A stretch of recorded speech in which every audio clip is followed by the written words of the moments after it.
बंदी छोड़ सतगुरु रामपाल जी परमेश्वर जी की जय हो। परमपिता परमात्मा सारी सृष्टि के रचनहार कुल मालिक असंख्य ब्रह्मांडों के स्वामी जगत गुरु तीनों लोकों में प्रवेश करके सबका धारण पोषण करने वाले राजाधीराज आत्माधार नाथों के नाथ देवों के देव महादेव सर्वेश्वर महेश्वर मृत्युंजय अजरो अमर आदि अनादि सनातनी प्रभु जगत पिता जगदीश्वर श्री श्री 1008 की उपाधि के वास्तविक अधिकारी अकाल मूरत शब्द स्वरूपी राम वासुदेव सर्वगतम ब्रह्म परम पूज्य प्रथम पूज्य परम संत परम पुरुष परम धनी परम दयालु सत्य कबीर हक्का कबीर अल्लाहु कबीर अल्लाहु अकबर बाखबर अल्लाह ताला जगत के तारणहार जगत के मुक्तिदाता जगत के जगन्नाथ हारे के सहारे हिंदुओं के राम मुसलमानों के अल्लाह सिखों के वाहिगुरु ईसाइयों के मसीह दया के सागर दयानिधि करुणा के सागर करुणानिधि स्वयंभू परिभू संकट मोचन कष्टहरण मंगल करण दुख भंजन अविगत कबीर निर्विकार निर्विषम परमात्मा अलय अलेख सतगुरु आदि अनादि सतगुरु असली मर्यादा पुरुषोत्तम असली राम असली कृष्ण असली घनश्याम असली मुरारी राजाओं के राजा महाराजाओं के महाराजा शहंशाहों के शहंशाह सम्राटों के सम्राट भगवानों के भगवान अल्लाहों के अल्लाह प्रभुओं के प्रभु मसीहाओं के मसीह सच्चे वाहिगुरु बाबाओं के बाबा पीरों के पीर सेठों के सेठ जगत सेठ सावड़सा सेठ सर्वगुण संपन्न अनंत कोटि कलाओं के स्वामी अनंत कोटि ब्रह्मांडों के नायक योगियों में महायोगी ध्यानियों में महाध्यानी सिद्धों में परम सिद्ध ज्ञानियों में तत्वज्ञानी ब्रह्म ज्ञानी महाज्ञानी परम ज्ञानी सर्वश्रेष्ठ ज्ञानी विज्ञानी युवा कबीर समर्थ कबीर असमवात अमित ओझा सच्चे रहनुमा करीम अल्लाह सुभान अल्लाह दुनिया के अंतिम पैगंबर 8 सितंबर 1951 से गांव धनाना जिला सोनीपत हरियाणा भारतवर्ष की पावन भूमि पे प्रकट रियल कल की भगवान श्री नारायण साकार हरि श्री बाबा साहेब नूर अनंत परमात्मा सच्चे दरवेश सच्चे बाखबर संत श्रोमणी सतगुरु रामपाल जी परमेश्वर जी के चरण कमल में साध संगति से जुड़े हुए देश विदेश से आप और हम सभी सत्सेवक भाई बहनों का अनंत कोटि दंडोत प्रणाम। भाई और बहनों, बहुत बड़ी दया बहुत बड़ी मेहर पूरे विश्व पर परम पूज्य परमेश्वर सतगुरु रामपाल जी की, जिनके कर कमल से लिखित पवित्र पुस्तक हिंदू साहिबान नहीं समझे गीता वेद पुराण, इस पुस्तक के ऊपर वीडियो बनाने की श्रृंखला जारी है। इसी श्रृंखला में आज हमारा ये दूसरे नंबर का वीडियो है और यह पवित्र पुस्तक हिंदू साहिबान नहीं समझे गीता वेद पुराण विशेषकर हिंदू समाज से जुड़े भाई बहनों के लिए वरदान सिद्ध होगी अध्यात्म को जानने और पहचानने के मार्ग में। कल के वीडियो में हमने बहुत सारी बातें जानी, विशेषकर सनातनी पूजा क्या होती है, सनातनी पूजा किसे कहते हैं और सनातनी पूजा सतयुग में कितने समय तक सही रूप से चली और उसके बाद कैसे धीरे धीरे विलुप्त होती चली गई।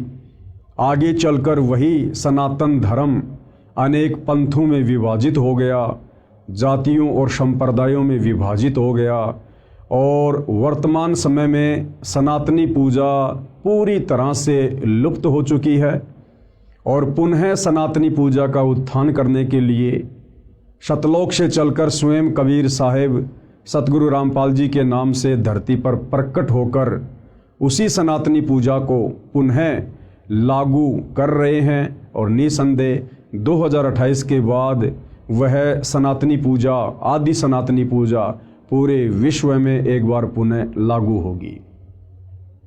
इसके साथ साथ पूज्य गुरुदेव ने हमें बताया कि चारों वेदों में और गीता जी में भक्ति मार्ग का मोक्ष मार्ग का कंप्लीट ज्ञान नहीं है।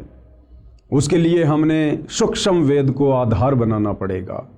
सूक्ष्म वेद यानी कबीर परमात्मा स्वयं पृथ्वी पर चलकर संत रूप में जब ज्ञान देते हैं उस ज्ञान को लिपिबद्ध कर लिया जाता है, जिसको कबीर वाणी के नाम से भी जाना जाता है।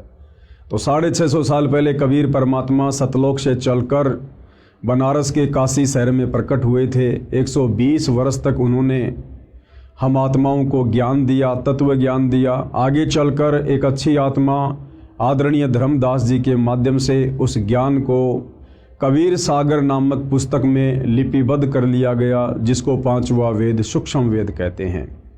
लेकिन आगे चलकर धीरे धीरे काल प्रेरणा से, काल के द्वारा भेजे गए संतों ने उस कबीर सागर के ज्ञान में भी मिलावट करनी शुरू कर दी, जिस कारण से कबीर परमेश्वर को पुनः आज से लगभग 300 वर्ष पहले गांव छुडानी, जिला झज्जर, हरियाणा में आदरणीय गरीबदास जी के रूप में प्रकट होना पड़ा। एक सांसारिक जीवन उन्होंने जिया। हालांकि परमात्मा कभी किसी माँ के गर्भ से जन्म लेकर नहीं आता है, लेकिन समर्थ उसको कहते हैं जो कुछ भी लीला कर सकता है। तो हम जीव आत्माओं की चरम दृष्टि को धोखा देते हुए कबीर परमेश्वर स्वयं गरीबदास जी के रूप में प्रकट हुए। उन्होंने एक मुँह बोली माँ बनाई, एक मुँह बोला पिता बनाया, और इस अध्यात्म को पुनः उन्होंने जीवित किया। और अंत में सतलोक जाने से पूर्व उन्होंने 24,000 वाणियों से युक्त एक नए सूक्ष्म वेद सदग्रंथ साहिब की रचना करवाई, जिस सूक्ष्म वेद को आधार बनाकर आज सतगुरु रामपाल जी हम आत्माओं को वह ज्ञान समझा रहे हैं। तो आज की वीडियो में भाई और बहनों हम शुरुआत करेंगे कि आदरणीय गरीबदास जी कौन थे और गरीबदास जी ने जो ज्ञान दिया है उस परमेश्वर के विषय में कि वो परमात्मा कौन है, कैसा है, कहाँ रहता है, कैसे मिलता है। तो इसका प्रमाण हमारे वेदों में, गीता जी में कहाँ कहाँ है। आज हम इन सभी बातों को ध्यानपूर्वक सुनेंगे। तो चलिए शुरू करते हैं गुरुदेव भगवान के आशीर्वाद से। संत गरीबदास जी को 10 वर्ष की आयु में परमात्मा सर्वोपरि लोक सनातन परम धाम यानी सतलोक से आकर गांव छुडानी, जिला झज्जर, हरियाणा में मिले थे। उनकी आत्मा को ऊपर ले गए जहां परमात्मा रहता है। जिस प्रकार कबीर जी 650 साल पहले बेई नदी पर सिख धर्म के प्रवर्तक आदरणीय नानक जी को मिले और नानक जी की आत्मा को शरीर से निकालकर सतलोक लेकर गए, सचखंड लेकर गए, उन्हें सब कुछ दिखाया, सृष्टि रचना से परिचित करवाया, ब्रह्मा विष्णु महेश के लोक दिखाए, 33 करोड़ देवी देवता दिखाए, पूरी सृष्टि का मैनेजमेंट किस प्रकार से चलता है, उन्हें हर प्रकार की बातों से परिचित करवाकर तीसरे दिन वापस उनके शरीर में बेई नदी के पास छोड़ा। ठीक इसी प्रकार वही कबीर परमात्मा अपना डबल रोल करते हुए आप और हम आत्माओं को अध्यात्म ज्ञान समझाते हुए पहले तो गरीबदास जी के रूप में धरती पर शिशु रूप में प्रकट हो जाते हैं, और जब गरीबदास जी के रूप में कबीर परमात्मा 10 वर्ष के होते हैं, उसके बाद अपने दूसरे रूप में जिंदा बाबा वाले रूप में गरीबदास जी को मिलते हैं और सांसारिक लोक दिखावे में गरीबदास जी की आत्मा को निकाल कर सतलोक लेकर जाते हैं। और नानक जी की तरह उन्हें भी हर प्रकार की बातों से, सृष्टि रचना से, देवी देवताओं की स्थिति से, सर्व ब्रह्मांडों से धर्मराज के दरबार में ले जाकर सब कुछ दिखाकर कंप्लीट अध्यात्म ज्ञान उन्हें देते हैं। उनका ज्ञान योग खोलते हैं और वापस गरीबदास जी को उसी शरीर में छोड़ देते हैं। उसके बाद गरीबदास जी ने 24,000 वाणियों युक्त सदग्रंथ साहिब की रचना की।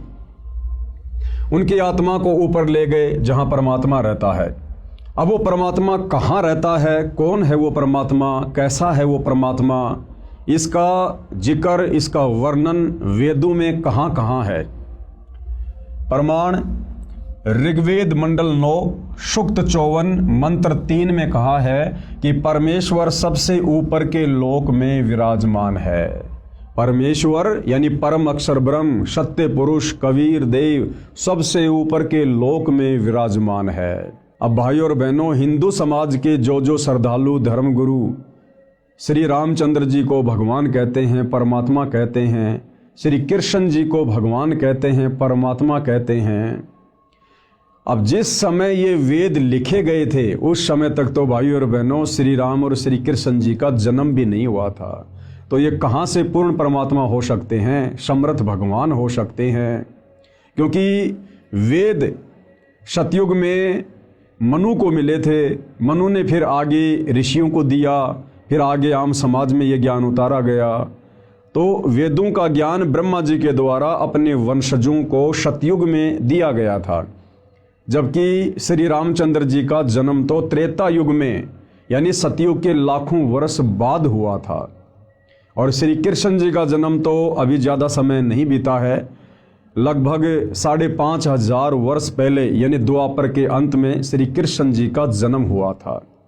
तो वेदों में जिस पूर्ण ब्रह्म परमात्मा का जिक्र है वो परमात्मा कौन है? वो है असल में आदि राम, सबसे पहले वाला राम। वो है वास्तव में परमात्मा, परम अक्षर ब्रह्म। ऋग्वेद मंडल 9 सूक्त 54 मंत्र 3 में कहा है कि परमेश्वर सबसे ऊपर के लोक में विराजमान है। प्रमाण के लिए देखें ये फोटोकॉपी इस मंत्र की, जिसका अनुवाद आर्य समाज के अनुवादकों ने किया है।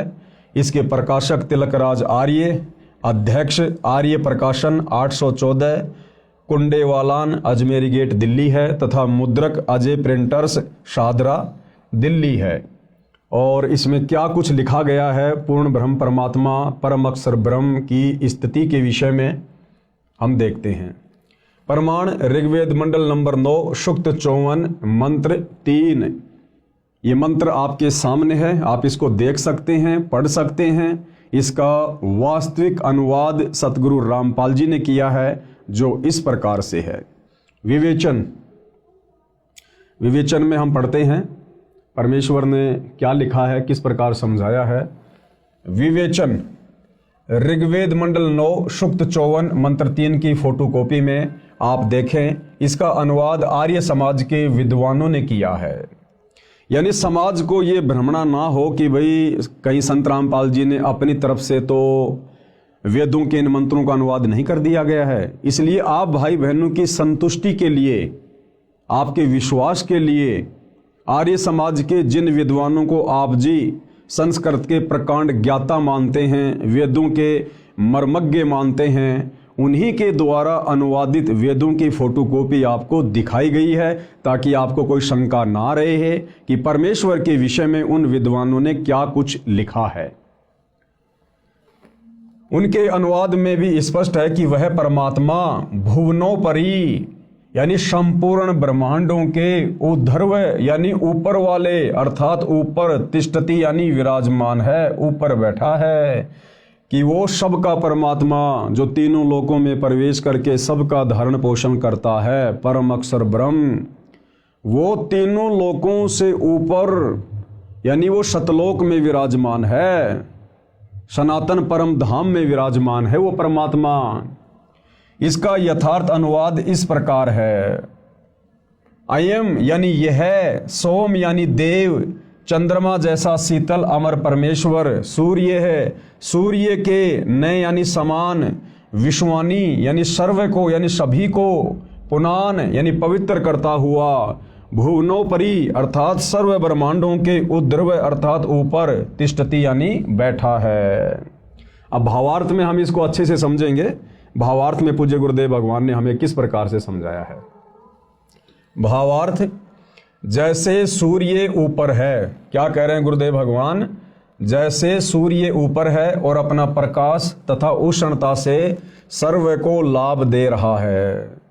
हम सबको पता है कि सूर्य पृथ्वी से करोड़ों किलोमीटर दूर स्थित है, लेकिन सूर्य वहां होते हुए भी पूरी पृथ्वी पर समान रूप से प्रकाश और अपनी उष्णता दे रहा है। इसी प्रकार वो परम अक्षर ब्रह्म, सत्य पुरुष कबीर परमात्मा सबसे ऊपर के लोक में, सनातन परम धाम में, सतलोक में, सचखंड में बैठकर भी अपनी शक्ति से वो परमेश्वर सबका पालन पोषण करता है, सबके कार्य उनके कर्मानुसार सिद्ध करता है। जैसे सूर्य ऊपर है और अपना प्रकाश तथा उष्णता से सभी को लाभ दे रहा है, इसी प्रकार यह अमर परमेश्वर, अमर यानी जिसका कभी विनाश नहीं होता है, कबीर परमेश्वर कभी विनाश में नहीं आते, वे अकाल मूर्त हैं, काल उनको नष्ट नहीं कर सकता।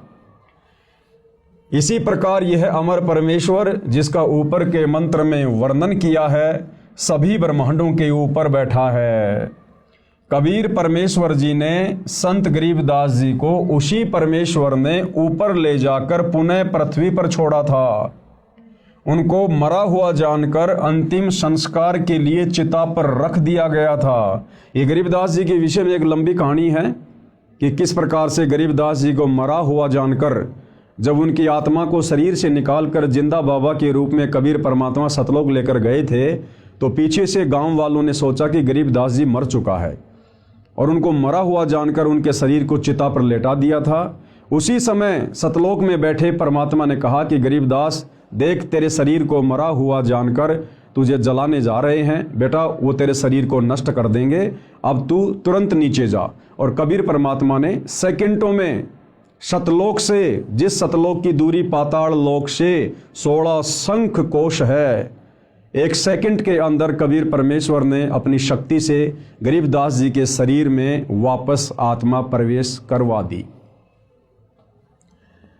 उनको मृतक जानकर अंतिम संस्कार के लिए चिता पर रख दिया था। अचानक जीवित हो गया। फिर 51 वर्ष जीवित रहे, कुल 61 वर्ष जीवित रहे। उनको परमात्मा ने संपूर्ण अध्यात्म ज्ञान यानी तत्व ज्ञान यानी सूक्ष्म वेद यानी 5वां वेद, जो ज्ञान देने के लिए परमात्मा सतलोक से आते हैं, जो मुक्ति का ज्ञान चारों वेदों में नहीं है, गीता जी में नहीं है, वो 5वां वेद सूक्ष्म वेद जिसको तत्व ज्ञान कहते हैं, वो सारा का सारा ज्ञान परमात्मा ने आदरणीय गरीबदास जी के हृदय में प्रवेश कर दिया था और उनका ज्ञान योग खोल दिया था। उनका ज्ञान योग खोल दिया। उसके पश्चात संत गरीबदास जी ने बताया कि कुल का मालिक एक है। भाइयों और बहनों, जिस प्रकार से परमात्मा ने वेद व्यास जी का ज्ञान योग खोल दिया था और वेद व्यास जी ने पहले के युगों में घटित घटनाओं का चित्रण ज्यों का त्यों 18 पुराणों में, गीता जी में, वेदों में और बहुत सारे ग्रंथ लिखकर उन्होंने किया, इसी प्रकार पूर्ण ब्रह्म परमात्मा अक्षर पुरुष कबीर देव ने आदरणीय गरीबदास जी का भी ज्ञान योग खोल दिया था। और आदरणीय गरीबदास जी आज से पहले का और आगे होने वाली घटनाओं का सब कुछ वो जान सकते थे और देख सकते थे। संत गरीबदास जी ने बताया कि कुल का मालिक एक है, क्योंकि गरीबदास जी भाइयों और बहनों कबीर परमात्मा के साथ जाकर पूरी सृष्टि के ज्ञान से परिचित हो चुके थे। सतलोक जाने के बाद परमात्मा ने उनको नीचे ब्रह्मा जी का लोक दिखाया, विष्णु जी का लोक दिखाया, क्योंकि सतलोक जाने के बाद आत्मा की हृदय वाली आंखें खुल जाती है, दिव्य दृष्टि खुल जाती है।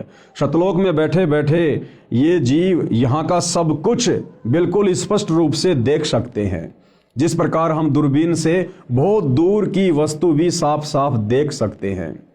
तो सतलोक में बैठे बैठे गरीबदास जी ने नीचे के सारे ब्रह्मांडों को देखा, ब्रह्मा विष्णु महेश के लोक को देखा, दुर्गा के लोक के देखा, काल का 21वां ब्रह्मांड देखा जहाँ पर वो बैठा हुआ रहता है और जीव आत्माओं को तपस्या पर भून भून के खाता है। ये सारा ज्ञान आदरणीय गरीबदास जी को कबीर परमेश्वर ने दिया। उस आधार से गरीबदास जी कह रहे हैं। उसके पश्चात संत गरीबदास जी ने बताया कि कुल का मालिक एक है, यानी सबसे सर्वोपरि परमात्मा एक ही है, सबसे सर्वशक्तिमान परमात्मा एक ही है, पूरी सृष्टि का धारण पोषण करने वाला, सभी जीवात्माओं को अपनी शक्ति से चलाने वाला, सारे ब्रह्मांडों का संचालन करने वाला वो परमात्मा केवल एक ही है, कबीर परमात्मा, परम अक्षर ब्रह्म, सत्य पुरुष। वह परम अक्षर ब्रह्म यानी सत्य पुरुष है। विश्व के सब प्राणी उसी के बच्चे हैं, यानी ब्रह्मा विष्णु महेश, 33 करोड़ देवी देवता, दुर्गा काल महाकाल, जितने भी जीव हैं प्राणी हैं इस सृष्टि में, हम सब उस कबीर परमेश्वर की वचन शक्ति से उत्पन्न उनके बच्चे हैं, हम उनकी संतान हैं। और असल में परमात्मा कहलाने के लायक केवल वे अकेले ही हैं। विश्व के सब प्राणी उसी के बच्चे हैं। वर्तमान के धर्म गुरुओं ने धर्म की दीवारें भ्रम के कारण खड़ी कर दी हैं। वर्तमान के धर्म गुरुओं ने धर्म की दीवारें नादानी में, तत्व ज्ञान के अभाव में, सच्चे सतगुरु की शरण के अभाव में खड़ी कर दी हैं। क्योंकि हमारे धर्म गुरुओं को, वो चाहे आदि शंकराचार्य जी रहे हों, चाहे वर्तमान के चारों शंकराचार्य हों, चाहे इनसे पहले वाले शंकराचार्य हों, या अन्य जितने भी संत महात्मा मंडलेश्वर हैं, इन्होंने संस्कृत का ज्ञान तो ग्रहण कर लिया, लेकिन एक संस्कृत भाषा को पढ़ने से, लिखने से, उसका ज्ञान हो जाने से वेदों का ज्ञान समझ में आ जाएगा, वो संकेत समझ में आ जाएंगे, ये जरूरी नहीं होता है। तो हमारे आचार्यों को, शंकराचार्यों को, धर्म गुरुओं को, इनको संस्कृत भाषा का तो ज्ञान था, लेकिन संस्कृत भाषा में वेदों के श्लोक हमें भक्ति मार्ग के विषय में क्या समझाना चाहते हैं, ये हमारे धर्मगुरु नहीं समझ पाए। और जितना उन्होंने समझा अपनी बुद्धि अनुसार, उस प्रकार से उल्टा सीधा ज्ञान उन्होंने समाज में पेश कर दिया, जिस कारण से सनातन धर्म के टुकड़े होते चले गए। सनातन धर्म से फिर मुसलमान धर्म निकला, हिंदू धर्म निकला, ईसाई धर्म निकला, जैन धर्म निकला, नया सिख धर्म बन गया, बहुत सारे संप्रदाय और जातियां बनती चली गई, सिर्फ और सिर्फ तत्व ज्ञान के अभाव में, इन सदग्रंथों को ना समझ पाने के कारण हमारे धर्मगुरुओं ने धीरे धीरे समाज को अनेक संप्रदायों में बांट दिया। अन्यथा आदरणीय गरीबदास जी कह रहे हैं, गरीब वही मोहम्मद, वही महादेव, वही आदम, वही ब्रह्मा, गरीबदास दूसरा कोई नहीं, देख आपने घर मां। क्या कह रहे हैं गरीबदास जी? हम सभी आत्माओं को समझाते हुए, जो आपस में धर्मों में बढ़ चुके हैं, कोई हिंदू बन गया, कोई मुसलमान बन गया, कोई सिख बन गया, कोई ईसाई बन गया, तो जब गरीबदास जी परमपिता परमात्मा कबीर जी के साथ सतलोक गए थे और उन्होंने जब सब कुछ देखा, उसके बाद गरीबदास जी ने वापस आकर अपनी अमृतवाणी में कहा है कि भाई और बहनों, ना तो मुसलमान अलग है, ना मुसलमान धर्म के प्रवर्तक अलग हैं, ना हिंदू धर्म अलग हैं, ना हिंदू धर्म के देवी देवता अलग हैं। और क्या कहा? गरीब वही मोहम्मद और वही महादेव। गरीबदास जी कह रहे हैं कि मुसलमान धर्म के प्रवर्तक हजरत मोहम्मद, ये कौन थे, ये कहाँ से आए थे? कह रहे हैं कि ये शंकर जी के गण थे। हजरत मोहम्मद वाली आत्मा, ये महादेव यानी शंकर जी के लोक से आए थे, और वही आदम, वही ब्रह्मा। और मुसलमान धर्म जिसे इंसानों का बाप कहते हैं, बाबा आदम, गरीबदास जी कह रहे हैं कि वो बाबा आदम, वो ब्रह्मा जी के लोक से आए थे। वो ब्रह्मा जी के लोक में वो एक गण थे और ब्रह्मा जी ने उनको नीचे भेजा था। यानी कोई हिंदू मुसलमान अलग अलग नहीं है। ये तो हमारे धर्म गुरुओं की नादानी के कारण है, मुसलमान धर्म गुरुओं की नादानी के कारण, हिंदू धर्म गुरुओं की नादानी के कारण, जो इन शास्त्रों को ठीक से समझ नहीं पाए और सच्चा ज्ञान समाज में पेश नहीं कर पाए। फिर हम लोगों ने अपने आप को भिन्न भिन्न समझ लिया। तो गरीबदास जी कह रहे हैं कि मोहम्मद कहो चाहे महादेव कहो, एक ही बात है। यानी महादेव के लोक से हजरत मोहम्मद जी आए थे, और आदम कहो चाहे ब्रह्मा जी कहो, एक ही बात है। क्यों? क्योंकि ब्रह्मा जी के लोक से बाबा आदम की आत्मा आई थी। और कह रहे हैं गरीबदास दूसरा कोई नहीं, देख अपने घर मां। गरीबदास जी कह रहे हैं कि जो सत भक्ति मुझे कबीर परमात्मा ने प्रदान की, तुम भी वही भक्ति करो सच्चे सतगुरु से लेकर। और जब तुम सत भक्ति करोगे मर्यादा में रह के, परमात्मा तुम्हारी दिव्य दृष्टि खोलेगा और तुम्हें फिर दूध का दूध और पानी का पानी हो जाएगा। जब हम इस शरीर से भक्ति करना शुरू करेंगे, परमात्मा इसी शरीर में दिखा देंगे ऊपर के लोकों की सारी रचना संरचना, वहाँ की व्यवस्था। हमें वास्तविक उस आदि सनातन पंथ का पुनः ज्ञान होगा। अर्थात संत गरीबदास जी ने कहा है कि हजरत मोहम्मद जी शिव लोक से आई आत्मा थे, इसलिए मुसलमान धर्म का प्रवर्तक भी परमात्मा शिव की खास आत्मा है। भाई और बहनों, यहाँ शिव जी के लिए गरीबदास जी ने परमात्मा शब्द का प्रयोग किया है, क्योंकि ये ब्रह्मा विष्णु महेश, ये एक ब्रह्मांड में 3 लोकों के स्वामी हैं। आप इनको 3 लोकों के यानी पृथ्वी, पाताल और स्वर्ग, इन लोकों के परमात्मा भी कह सकते हैं, इनको भगवान भी कह सकते हैं, इनको साहिब भी कह सकते हैं, परंतु ये सारी सृष्टि के परमात्मा नहीं है। जिस प्रकार हम एक थानेदार को भी साहिब शब्द से संबोधित करते हैं, हम डीआईजी को भी साहिब कहते हैं, फिर प्रधानमंत्री और राष्ट्रपति को भी हम साहिब शब्द से संबोधित करते हैं। लेकिन उनकी शक्ति में कितना अंतर हैं सभी साहिब अपने अपने क्षेत्र के, लेकिन उनकी शक्तियों में दिन और रात का अंतर है। इसी प्रकार ब्रह्मा विष्णु महेश को भी कहीं कहीं पर परमात्मा की संज्ञा दी गई है, भगवान की संज्ञा दी गई है, परंतु ये ब्रह्मा विष्णु महेश जी उस परमात्मा की श्रेणी में नहीं है, उस भगवान की श्रेणी में नहीं है जो वास्तव में सारी सृष्टि का संचालन करता है, जो वास्तव में पूरे ब्रह्मांड की आत्माओं का धारण पोषण करता है। इसलिए मुसलमान धर्म का प्रवर्तक भी परमात्मा शिव की खास आत्मा है। बाबा आदम के विषय में कहा जाता है कि ये ब्रह्मा जी के लोक से नीचे आए थे, इसलिए ब्रह्मा जी व आदम जी का मूल निवास स्थान एक ही है। यदि मेरी बात पर विश्वास नहीं होता है, गरीबदास जी कह रहे हैं, अगर आपको मेरी बातों पर विश्वास नहीं है तो अपने घर यानी शरीर रूपी महल में मेरी बताई साधना करके देखो। गरीबदास जी कह रहे हैं कि भैया मैं जो साधना तुम्हें बता रहा हूं कबीर परमात्मा के द्वारा बताई गई, आप भी उसी साधना को मर्यादा में रह के करो, आपको भी स्पष्ट रूप से दिखाई देगा और आपकी सारी संशय समाप्त हो जाएंगी, आपकी दिव्य दृष्टि खुल जाएगी, यानी अध्यात्म को समझने की दृष्टि परमात्मा के आशीर्वाद से खुल जाएगी। फिर आपको विश्वास हो जाएगा कि विश्व के सभी मानव एक परमपिता की संतान है। उसके बाद भाई और बहनों हमारी भक्ति शुरू होती है। यदि हम धर्मों में बटे रहेंगे, जातियों में बटे रहेंगे, वर्णों में बटे रहेंगे और एक दूसरे को अपना शत्रु दुश्मन मानकर अगर हम इस दृष्टिकोण से चलने की कोशिश करेंगे तो हम भक्ति मार्ग पर कभी भी सफल नहीं हो सकते। हमने सबसे पहले उस एक परमपिता परमेश्वर को जानना पड़ेगा, पहचानना पड़ेगा, उनके विधान को, उनके संविधान को जानना पड़ेगा। उसके बाद हम निर्विरोध रूप से ये भक्ति कर सकते हैं, निसंशय होकर हम ये भक्ति कर सकते हैं। अन्यथा हमेशा हमारे मन में काल प्रेरणा से शंकाओं के बीज पनपते ही रहेंगे।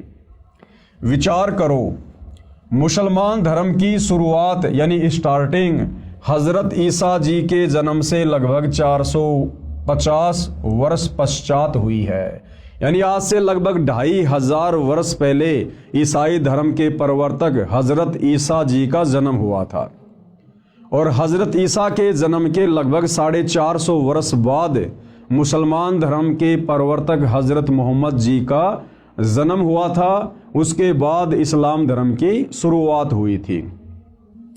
आदि शंकराचार्य जी का जन्म ईसा जी से 508 वर्ष पहले हुआ था और जो आदि शंकराचार्य थे उनका जन्म ईसाई धर्म के प्रवर्तक हजरत ईसा जी से लगभग 508 वर्ष पहले हुआ था और आदि शंकराचार्य जी ने ही हिंदू धर्म की नींव डाली थी। आदि शंकराचार्य जी का जन्म ईसा जी से 508 वर्ष पहले हुआ, जिसने सनातन धर्म यानी पंथ को हिंदू नाम भी दिया। आदि शंकराचार्य ने देवी देवताओं की पूजा का विधान बताकर, जो देवी देवताओं की पूजा शास्त्रों के विरुद्ध है, उन्होंने उसी सनातन धर्म को हिंदू धर्म का नाम दिया। सनातन धर्म यानी हिंदू नाम भी दिया। मूर्ति पूजा, देवी देवताओं की पूजा पर आधारित कर दिया। आदि शंकराचार्य जी से पहले कोई भी व्यक्ति मूर्ति पूजा नहीं किया करता था, पाखंड पूजा नहीं किया करता था, देवी देवताओं की पूजा नहीं हुआ करती थी। केवल वेदों के अनुसार एक ब्रह्म का ओम मंत्र जाप किया करते थे। लेकिन आदि शंकराचार्य जी ने सनातन धर्म यानी उस पंथ को फिर हिंदू नाम भी दिया और मूर्ति पूजा, देवी देवताओं की पूजा पर समाज को आधारित कर दिया। सनातन धर्म सतयुग से चला आ रहा है, इसलिए हजरत ईसा जी, हजरत मूसा जी, हजरत आदम जी तथा हजरत मोहम्मद जी के जीव पहले सनातनी थे। सनातन धर्म सतयुग से चलता हुआ आ रहा है। सतयुग से कैसे?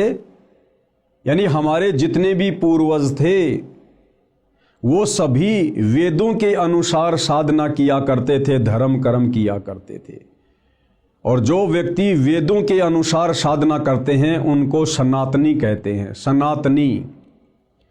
तो ये जो सनातनी पूजा है ये सतयुग से चलती हुई आ रही थी।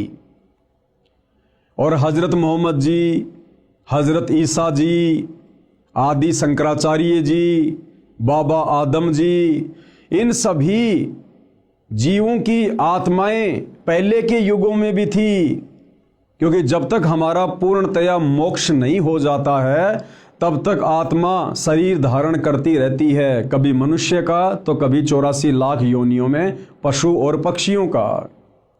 तो गुरुदेव भगवान कहना ये चाह रहे हैं कि नादान आत्माओं, ये सनातनी पूजा, ये सनातन धर्म सतयुग से चलता हुआ आ रहा है।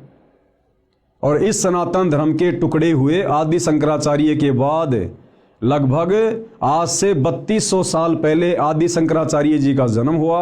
उसके बाद हिंदू धर्म बना, उसके बाद ईसाई धर्म बना, उसके बाद मुसलमान धर्म बना, उसके बाद जैन और सिख धर्म बना। लेकिन आज से 3200 साल पहले यदि हम नज़र डालें तो केवल सनातनी पूजा हुआ करती थी, वेदों के अनुसार साधना हुआ करती थी। और 3200 साल पहले ना कोई हिंदू धर्म था, ना कोई मुसलमान धर्म था, ना कोई सिख था, ना कोई ईसाई था, ना कोई जैनी, ना कोई यहूदी, ना कोई मंगोली। तो विचार करने की बात यह है कि जो लोग ईसा को अपना इष्ट मानते हैं, अपना रब्बी मानते हैं, अपना गुरु मानते हैं और ईसा मसीह के पद चिन्हों पर चल रहे हैं, उन लोगों को विचार करना चाहिए कि आज से 3200 साल पहले, यानी ईसा जी के जन्म से 508 वर्ष पहले, भाई ईसाई धर्म का कहीं कोई नामो निशान भी नहीं था। और ईसा जी के उससे पहले भी मनुष्य जन्म होते हुए आ रहे हैं सतयुग से। तो आज से पहले ईसा जी कौन थे? सनातनी थे। इसी प्रकार मुसलमान धर्म के लोग हजरत मोहम्मद जी को अपने धर्म का प्रवर्तक मानते हैं। तो मुसलमान धर्म के व्यक्तियों को विचार करना चाहिए कि मुसलमान धर्म की शुरुआत तो लगभग 1400-1500 वर्ष पहले हुई है। और उससे पहले जो भी व्यक्ति थे, जो भी हमारे पूर्वज थे या मुसलमानों के पूर्वज थे, वो सभी सनातनी थे, वेदों के अनुसार साधना किया करते थे। 3200 साल पहले कोई मुसलमान धर्म नहीं था।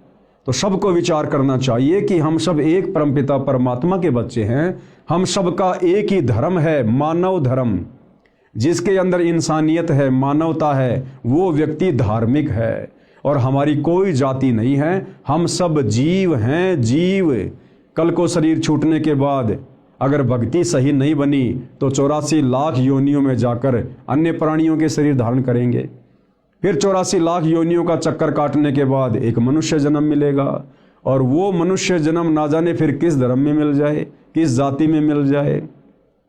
जरूरी नहीं है कि मुसलमान धर्म का व्यक्ति मुसलमान धर्म में जन्म लेगा, हिंदू धर्म का व्यक्ति हिंदू धर्म में ही जन्म लेगा।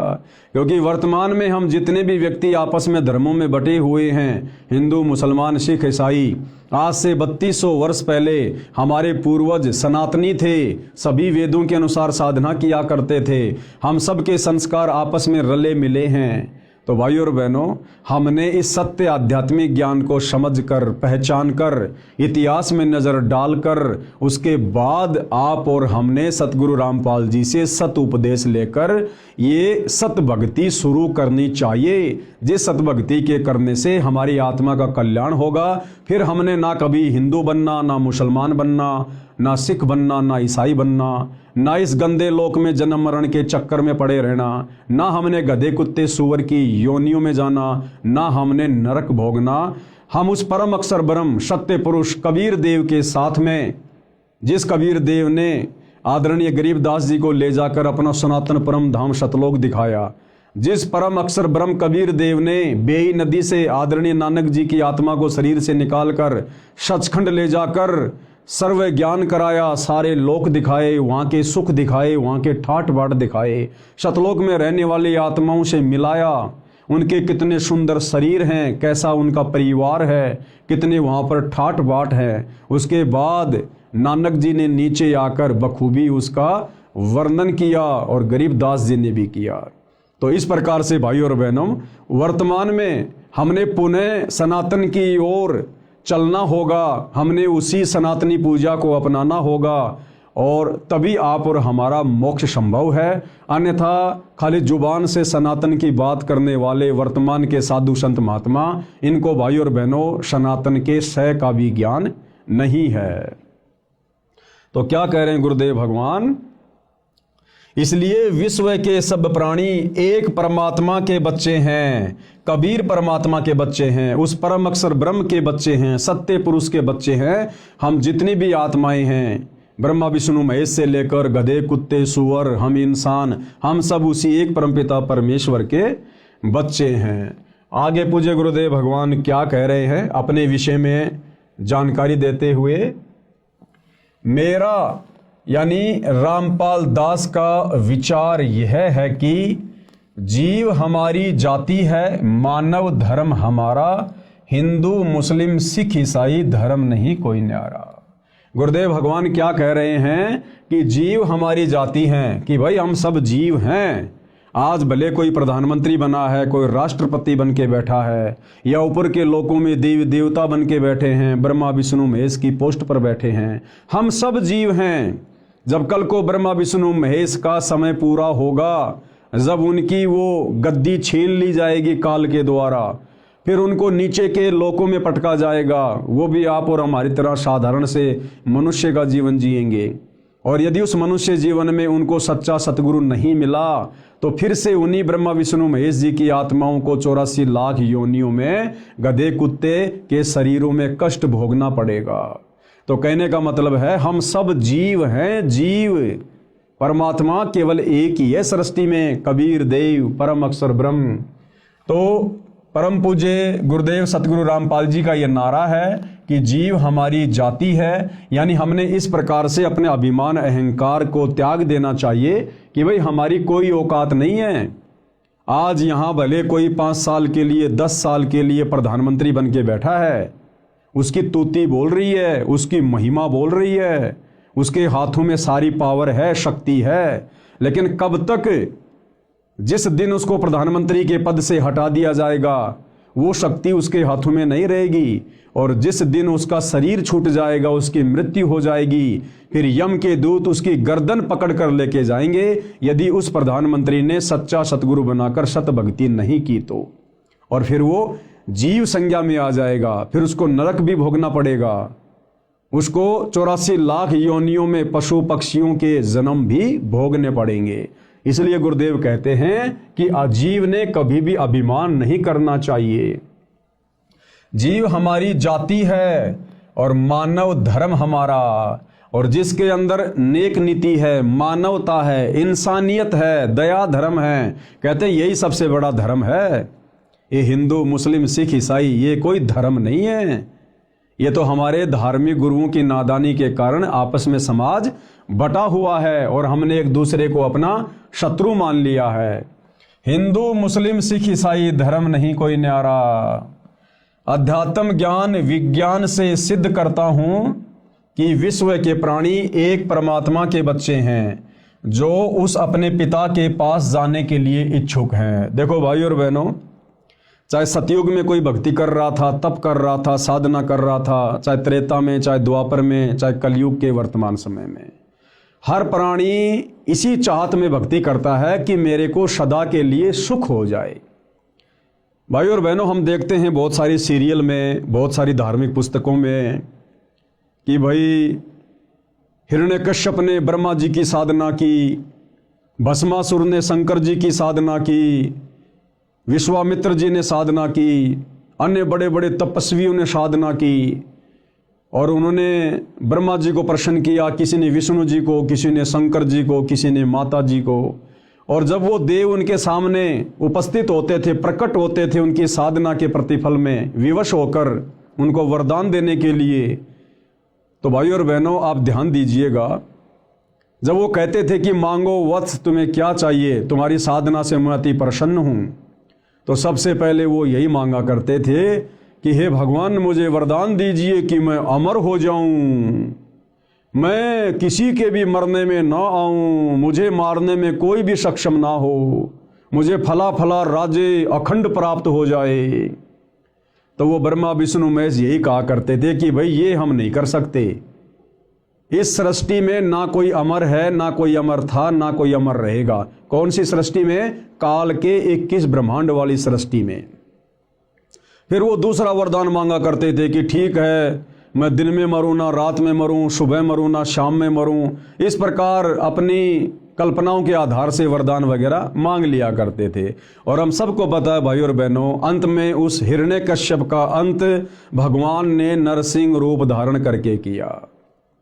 तो इसी प्रकार से भाई और बहनों, जो भी साधु संत महात्मा या आम प्राणी भक्ति साधना करते हैं, उस साधना के प्रतिफल में उनकी यही इच्छा होती है कि मुझे सदा सदा का सुख हो जाए, मेरी कभी मृत्यु ना हो। लेकिन भाई इस 21 ब्रह्मांड में, इन 3 लोकों में, इस काल के लोक में हम चाहे कितनी साधना कर लें, यहाँ की उत्तम साधना है काल की, ब्रह्म की, जो गीता अध्याय 8 श्लोक नंबर 13 में वर्णन है कि ओम इति एक अक्षर ब्रह्म व्यवहारण माम अनुशमरण ये प्रयाति तजन देहम सयाति परमाम गतम। गीता का ज्ञान देने वाला भगवान ये ब्रह्म कह रहा है कि भाई मैं तो ब्रह्म लोक में रहता हूँ, और मेरी साधना करने वाला ओम नाम के साथ में वो ब्रह्म लोक में आ जाता है। और गीता अध्याय 8 श्लोक नंबर 16 में फिर कह रहा है कि ब्रह्म लोक पर्यंत सर्व प्राणी पुनरावर्ती में हैं। यानी मेरे ब्रह्म लोक में आकर भी ये जीवात्मा अमर नहीं है, सदा का सुख नहीं भोग सकती, वहाँ से भी इसको नीचे जाना पड़ेगा। जब इसकी भक्ति कमाई समाप्त हो जाएगी, फिर ये लक 84 में जाएगा, गधा कुत्ता सुअर बनेगा, जन्मेगा, मरेगा। तो भाई और बहनों, वो परम शांति कहाँ मिलेगी? वो शाश्वत स्थान कहाँ है जहाँ जाने के बाद फिर कभी हमारी मृत्यु नहीं होती है, कभी हमसे वो सुख छीने नहीं जाते हैं? वो है सतलोक, सचखंड। तो क्या कह रहे हैं गुरुदेव भगवान कि विश्व के प्राणी एक परमात्मा के बच्चे हैं, यानी कबीर परमात्मा के, परम अक्षर ब्रह्म के, जो उस अपने पिता के पास जाने के इच्छुक हैं। उसी के पास जाने के लिए भिन्न भिन्न भक्ति के उपाय कर रहे हैं। कोई मंदिर में जाता है, कोई मस्जिद में जाता है, कोई चर्च में, कोई गुरुद्वारे में। अब संत गरीबदास जी की वाणी के आधार से विश्व के मानव की एकता को जानते हैं। संत गरीबदास जी की उपरोक्त वाणी का भावार्थ है कि विश्व के सब मानव, स्त्री या पुरुष, शरीर की संरचना एक समान है। यानी विश्व में जितने भी मानव शरीरधारी प्राणी हैं, स्त्री या पुरुष या किन्नर, तो गुरुदेव भगवान कह रहे हैं कि सबके शरीर की रचना एक समान है। हिंदू का भी नाक यही मिलेगा, मुसलमान का भी यही मिलेगा। हिंदू की भी 2 आंखें हैं, मुसलमानों की भी 2 आंखें हैं। हिंदू का शरीर भी एक समान है, मुसलमान का शरीर भी एक समान है। हिंदुओं की माता बहनों की शरीर की रचना भी एक जैसी है, मुसलमानों की माता बहनों की शरीर की रचना भी एक जैसी है। और हिंदुओं के शरीर में भी देवी देवताओं का वास है, कमल चक्र बने हुए हैं। मुसलमानों के शरीर में भी देवी देवताओं का वास है, कमल चक्र बने हुए हैं। सबके शरीर की रचना एक समान है। फिर भला हम अलग अलग कैसे हुए? हम सबको उत्पन्न करने वाला, बनाने वाला एक ही परमात्मा है। हम एक ही परमेश्वर की संतान हैं। भले वर्तमान में अज्ञानता के कारण हम उसे भिन्न भिन्न नामों से जानते हैं। जैसे कोई कहे मारो राम बड़ो है, कोई कहे खुदाई रे, कोई कहे ईसा मसीह बड़ो है, ये बाटा रहे लगाई रे। मुसलमान कहते हैं हमारा अल्लाह बड़ा है, हिंदू कहते हैं हमारा राम बड़ा है, ईसाई कहते हैं हमारा ईसा मसीह बड़ा है। कहते हैं हम तो नादान बच्चों की तरह अपने एक परमपिता परमेश्वर को आपस में बांटे हुए हैं, असल में वो एक ही है। संत गरीबदास जी की उपरोक्त वाणी का भावार्थ है कि विश्व के सब मानव, स्त्री पुरुष के शरीर की रचना एक समान है। प्रत्येक मानव, स्त्री पुरुष के शरीर में कमल दल यानी कमल चक्र बने हैं। मानव शरीर में ही मोक्ष प्राप्त किया जा सकता है। मोक्ष प्राप्ति यानी उस लोक में जाने का एक ही मार्ग है। कौन से लोक में? सतलोक में जाने का एक ही मार्ग है, एक ही रास्ता है, एक ही भक्ति है, जिसमें परमात्मा यानी परम अक्षर ब्रह्म कबीर देव निवास करता है। वह स्थान वह परम पद है जिसके विषय में गीता अध्याय 15 श्लोक 4 में वर्णन है। कहा है कि तत्व ज्ञान प्राप्त होने के पश्चात, यानी गीता अध्याय 4 श्लोक 34 में गीता का ज्ञान देने वाला भगवान जो अर्जुन को कह रहा था कि अर्जुन, अगर तुझे उस परम पद की खोज करनी है, तुझे यदि उस शाश्वत स्थान में जाना है, सदा सदा का सुख भोगना है, तो तू किसी तत्वदर्शी संत की खोज कर ले। उस तत्वदर्शी संत को प्रसन्न कर, उसको दंडवत कर, उसके बाद वो तत्वदर्शी संत तुझे तत्व ज्ञान का उपदेश करेगा। तो ये वही बात यहाँ कही जा रही है। गीता अध्याय 15 श्लोक 4 में कहा है कि तत्व ज्ञान प्राप्त होने के पश्चात परमेश्वर के उस परम पद की खोज करनी चाहिए। परमेश्वर कौन? कबीर जी, परम अक्षर ब्रह्म सत्य पुरुष। और उनका वो परम पद क्या है? सतलोक, सचखंड।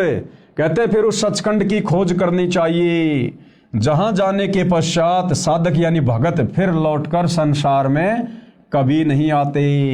यानी उस तत्वदर्शी संत के बताए अनुसार साधना करके ये प्राणी फिर वापस जन्म मरण में इस लोक में नहीं रहता है, गधा कुत्ता सुअर नहीं बनता है, दुख नहीं भोगेगा सदा सदा के लिए। जैसे आदरणीय नानक जी सतलोक को देख कर आए थे, आदरणीय गरीबदास जी देख कर आए थे, और भी बहुत सारे महापुरुष देख कर आए थे, और उन्होंने वहाँ का बखूबी वर्णन किया। कहते हैं फिर ये साधक उस तत्वदर्शी संत की शरण में जाकर उसके बताए अनुसार साधना करके उस परमपिता परमेश्वर कबीर साहिब के परम पद को प्राप्त हो जाता है, जहां जाने के बाद प्राणी वापस लौटकर इस गंदे संसार में नहीं आता है। जहां जाने के पश्चात साधक यानी भगत फिर लौटकर संसार में कभी नहीं आते। जिस परमेश्वर से संसार रूप वृक्ष की प्रवृत्ति विस्तार को प्राप्त हुई है, यानी जिसने सृष्टि की उत्पत्ति की है, जो सबका धारण पोषण करने वाला है, उसकी भक्ति करो। जो ब्रह्मा विष्णु महेश का भी धारण पोषण करता है, 33 करोड़ देवी देवताओं का भी धारण पोषण करता है, सृष्टि के प्रत्येक प्राणी का धारण पोषण करता है। कहते हैं तत्वदर्शी संत को गुरु धारण करके उस परमेश्वर की भक्ति करो। तो भाइयों और बहनों, वो परमात्मा परम अक्षर ब्रह्म सत्य पुरुष कबीर देव स्वयं ही अपना ज्ञान बताने के लिए तत्वदर्शी संत की भूमिका करने के लिए पृथ्वी पर एक मनुष्य के रूप में प्रकट होता है, एक संत रूप में, सतगुरु रूप में। और निसंदेह वर्तमान में सतगुरु रामपाल जी पूरी पृथ्वी पर एकमात्र तत्वदर्शी संत हैं। तो सतगुरु रामपाल जी क्या परम शक्ति है, आप भली बात ही समझ सकते हैं। और वर्तमान में पूर्ण तत्वदर्शी संत सतगुरु रामपाल जी से उपदेश लेकर ही हम उस परम पद को, सतलोक को प्राप्त कर सकते हैं। दूसरा कोई साधन, कोई विकल्प कहीं भी आपको देखने और सुनने को नहीं मिलेगा। अब आगे गुरुदेव भगवान क्या कह रहे हैं। प्रमाण के लिए पेश है फोटोकॉपी गीता अध्याय 15 श्लोक 4 की, जिसके अनुवादक श्री जय दयाल गोविंदका जी हैं, प्रकाशक व मुद्रक गीता प्रेस गोरखपुर है। अब हम भाई बहनों को कैसे विश्वास हो कि उस परम पद के विषय में गीता जी में कहाँ लिखा हुआ है, क्योंकि आज से पहले तो हमारे किसी भी धर्म गुरु ने इस प्रकार से गीता जी को खोल खोल के, वेदों को खोल खोल के उनके श्लोक नहीं दिखाए, नहीं पढ़ाए। और आज से पहले हमारे पूर्वज अनपढ़ थे, उनको अक्षर ज्ञान नहीं था, उनको पढ़ने लिखने का भी अधिकार नहीं था। और जितने भी हमारे सदग्रंथ थे ये सारे के सारे संस्कृत भाषा में थे, जिस कारण से हमारे पूर्वज इनको समझ भी नहीं सकते थे। तो जैसा हमारे धर्म गुरुओं ने हमारे को धर्म के विषय में बताया, गीता जी के विषय में बताया, वेदों के अंदर क्या ज्ञान है हमें जैसा भी बता दिया गया, हमारे पूर्वजों ने सहर्ष स्वीकार कर लिया। लेकिन भाइयों और बहनों, आज सतगुरु रामपाल जी उंगली रख रख कर हमें इन समस्त धार्मिक ग्रंथों की गूढ़ सच्चाई से परिचित करवा रहे हैं। तो वर्तमान में धोखे की किसी प्रकार की कोई शंका नहीं होनी चाहिए। और बुद्धिमान समाज ने भी अपनी आंखों से इन समस्त प्रमाणों को देखकर, सबूतों को देखकर, जो हमारे ही धर्म की पवित्र पुस्तकों में वर्णित है, आप और हमने इस सच्चाई को फिर स्वीकार भी करना चाहिए अपनी आत्मा के कल्याण के लिए। तो गीता अध्याय 15 श्लोक 4 हमें क्या ज्ञान दे रहा है, ये गीता प्रेस गोरखपुर से प्रकाशित है और इसके अनुवादक जयदयाल गोविंदका जी हैं। और इसमें क्या कुछ लिखा है भाई और बहनों, हम ध्यान से इस श्लोक को पढ़ते हैं पूज्य गुरुदेव जी के आशीर्वाद से। तो भाई और बहनों, ये श्लोक लिखा हुआ है, आपकी आंखों के सामने है। यदि आपके पास में गीता जी है तो आप जी मिलान कर सकते हैं। जयदयाल गोविंदका जी ने संस्कृत के सामने हिंदी में अनुवाद किया है, आपकी आंखों के सामने है। उसके पश्चात उस परम पद रूप परमेश्वर को भली भांति खोजना चाहिए, जिसमें गए हुए पुरुष फिर लौटकर संसार में नहीं आते, और जिस परमेश्वर से इस पुरातन संसार वृक्ष की प्रवृत्ति विस्तार को प्राप्त हुई है, उसी आदि पुरुष नारायण के मैं शरण हूं। देखो भाई और बहनों, गीता जी का ज्ञान देने वाला भगवान, जिसको पूरा हिंदू समाज भगवान मान चुका था, परमात्मा मान चुका था, गीता का ज्ञान देने वाला भगवान अर्जुन से खुद कह रहा कि अर्जुन मैं भी उसी की शरण में हूं। यानी हम भाई बहन तो अनजाने में गीता का ज्ञान देने वाले भगवान की शरण को उत्तम शरण मान कर बैठे हुए थे, लेकिन गीता जी का ज्ञान देने वाला भगवान तो कह रहा कि अर्जुन, जिस परमपिता परमेश्वर ने इस संसार रूपी वृक्ष की प्रवृत्ति को पैदा किया है, बनाया है सृष्टि को, कहते मैं भी उसी आदि नारायण की शरण में हूं। आदि नारायण यानी सबसे पहले वाला परमात्मा, जिसने सृष्टि बनाई, जिससे पहले कुछ भी नहीं था। कहते उसी आदि पुरुष नारायण के मैं शरण हूं। इस प्रकार दृढ़ निश्चय करके उस परमेश्वर का मनन और नित्य ध्यान करना चाहिए। यानी गीता का ज्ञान देने वाला भगवान भी उसी परमपिता परमात्मा अक्षर पुरुष सत्य पुरुष कबीर देव की भक्ति करने की सलाह दे रहा है। अब आगे क्या कुछ लिखा हुआ है भाई और बहनों, पढ़ते हैं पूज्य गुरुदेव जी के आशीर्वाद से। शरीर में बने कमलों की जानकारी, यानी शरीर चाहे हिंदू का हो, चाहे मुसलमान का, सिख का, चाहे ईसाई का, सबके शरीर की रचना एक समान है, क्योंकि हम सब एक ही परमपिता परमेश्वर के बच्चे हैं। और हमारे शरीर में कमल दल, कमल चक्कर कहाँ कहाँ हैं, किन किन देवताओं का उनमें वास है, पूज्य गुरुदेव भगवान के आशीर्वाद से हम जानकारी प्राप्त करते हैं। परम अक्षर ब्रह्म यानी सबके मालिक के परम धाम स्थान में जाने का एक मार्ग है, यानी सतलोक में जाने का केवल एक ही भक्ति मार्ग है, जो उस तत्वदर्शी संत के पास है। और वो तत्वदर्शी संत वर्तमान में धरती पर सतगुरु रामपाल जी हैं, जो मानव शरीर में बने कमल चक्रों से होकर गुजरता है, अन्य कोई मार्ग नहीं है। यानी सतगुरु रामपाल जी इस पूरे विश्व में एकमात्र हमें वो सत भक्ति प्रदान करने के लिए आए हैं, जिससे हमारे शरीर में बने कमल चक्र खुलेंगे, और इनके खुलने के बाद ही हमारी आत्मा अंतिम समय में जब शरीर छोड़ेगी तो उन्हीं कमल चक्रों में से होकर त्रिकुटी पर जाएगी, उस परम अक्षर ब्रह्म के परम धाम को जाएगी, सतलोक को जाएगी। दूसरा कोई मार्ग नहीं है, अन्य कोई मार्ग नहीं है। ये कमल चक्कर मानव शरीर में रीढ़ की हड्डी के साथ साथ अंदर की ओर स्थान स्थान पर बने हैं, जिनकी स्थिति समझने के लिए कृपया मानव चित्र को देखिएगा। अब वो कमल चक्कर का यहाँ पर एक फोटो बनाकर हमें समझाया गया है। तो भाइयों और बहनों, ये फोटोकॉपी है।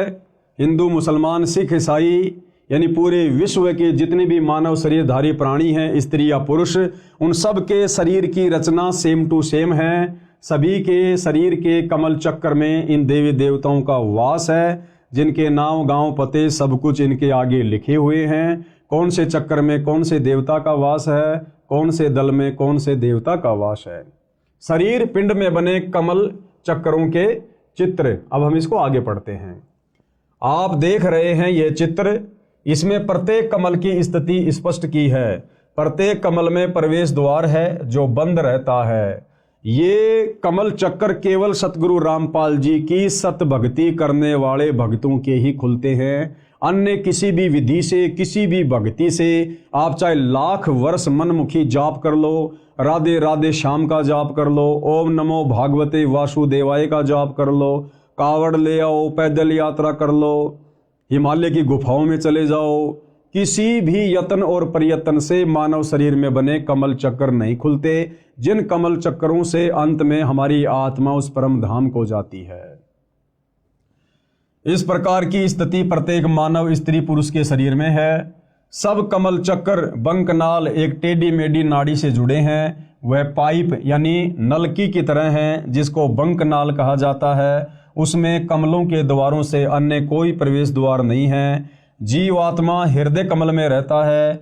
जो सत्य भक्ति करता है वह परायण काल में यानी शरीर छोड़ने के बाद यानी संसार से जाने के समय हृदय कमल से मूल कमल में आता है, वहाँ से ऊपर को चलता है। उसकी सारे जीवन की भक्ति की शक्ति से सब कमल चक्कर खुले होते हैं। वह निर्बाध अपने इष्ट धाम में चला जाता है। जिस प्रकार भाई और बहनों हम गाड़ी लेकर टोल टैक्स पार करने की कोशिश करते हैं, और भाई और बहनों जिसकी गाड़ी पर फास्ट टैग लगा हुआ है और जिसके फास्ट टैग में पैसे हैं, उस टोल टैक्स पर जाते ही ऑटोमेटिक वहाँ का बैरियर हट जाता है और गाड़ी टोल टैक्स को पार कर जाती है। इसी प्रकार शरीर छोड़ते समय जिन आत्माओं के कमल चक्कर खुले होंगे वही आत्माएं उस परम अक्षर ब्रह्म के शतलोक को प्राप्त होगी। बाकी यही गधे कुत्ते सुअर बनते रहेंगे, नरक में स्वर्ग में धक्के खाते रहेंगे, 84 लाख योनियों में भटकते भरमते रहेंगे।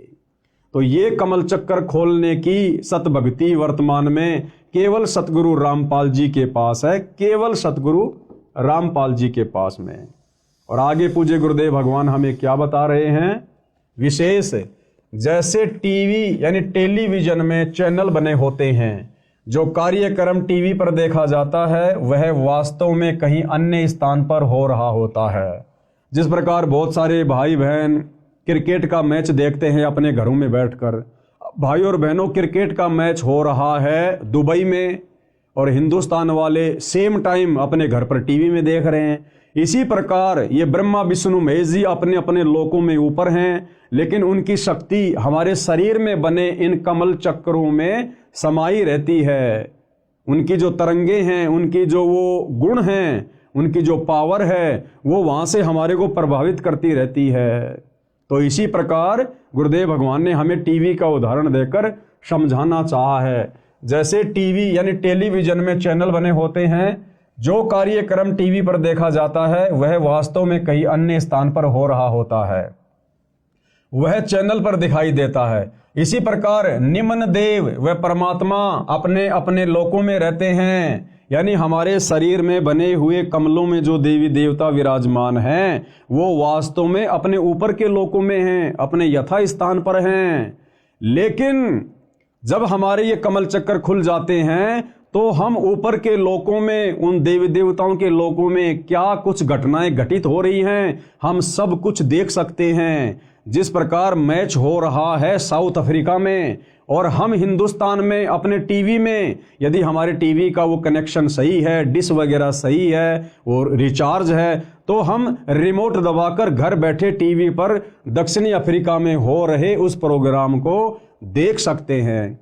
तो हमारे शरीर में जो कमल चक्र हैं और उनमें जिन जिन देवी देवताओं का वास है, यानी स्वाद चक्र में ब्रह्मा और शावत्री जी का वास है, और मूल कमल में श्री गणेश जी का वास है, और नाभि कमल में श्री विष्णु जी और लक्ष्मी जी का वास है, कंठ कमल में श्री दुर्गा जी का वास है, हृदय कमल में शंकर और पार्वती जी का वास है। और जब हमें सच्चे सतगुरु से, तत्वदर्शी संत से इन कमल चक्रों को खोलने की सतभक्ति प्राप्त हो जाती है तो भाई और बहनों हम खुली आंखों से सब कुछ वो नज़ारा देख सकते हैं। इसीलिए तो आदरणीय गरीबदास जी ने पहले अपनी वाणी में कहा था कि वही मोहम्मद, वही महादेव, वही आदम, वही ब्रह्मा, और दास गरीब दूसरा कोई नहीं, देख आपने घर मां।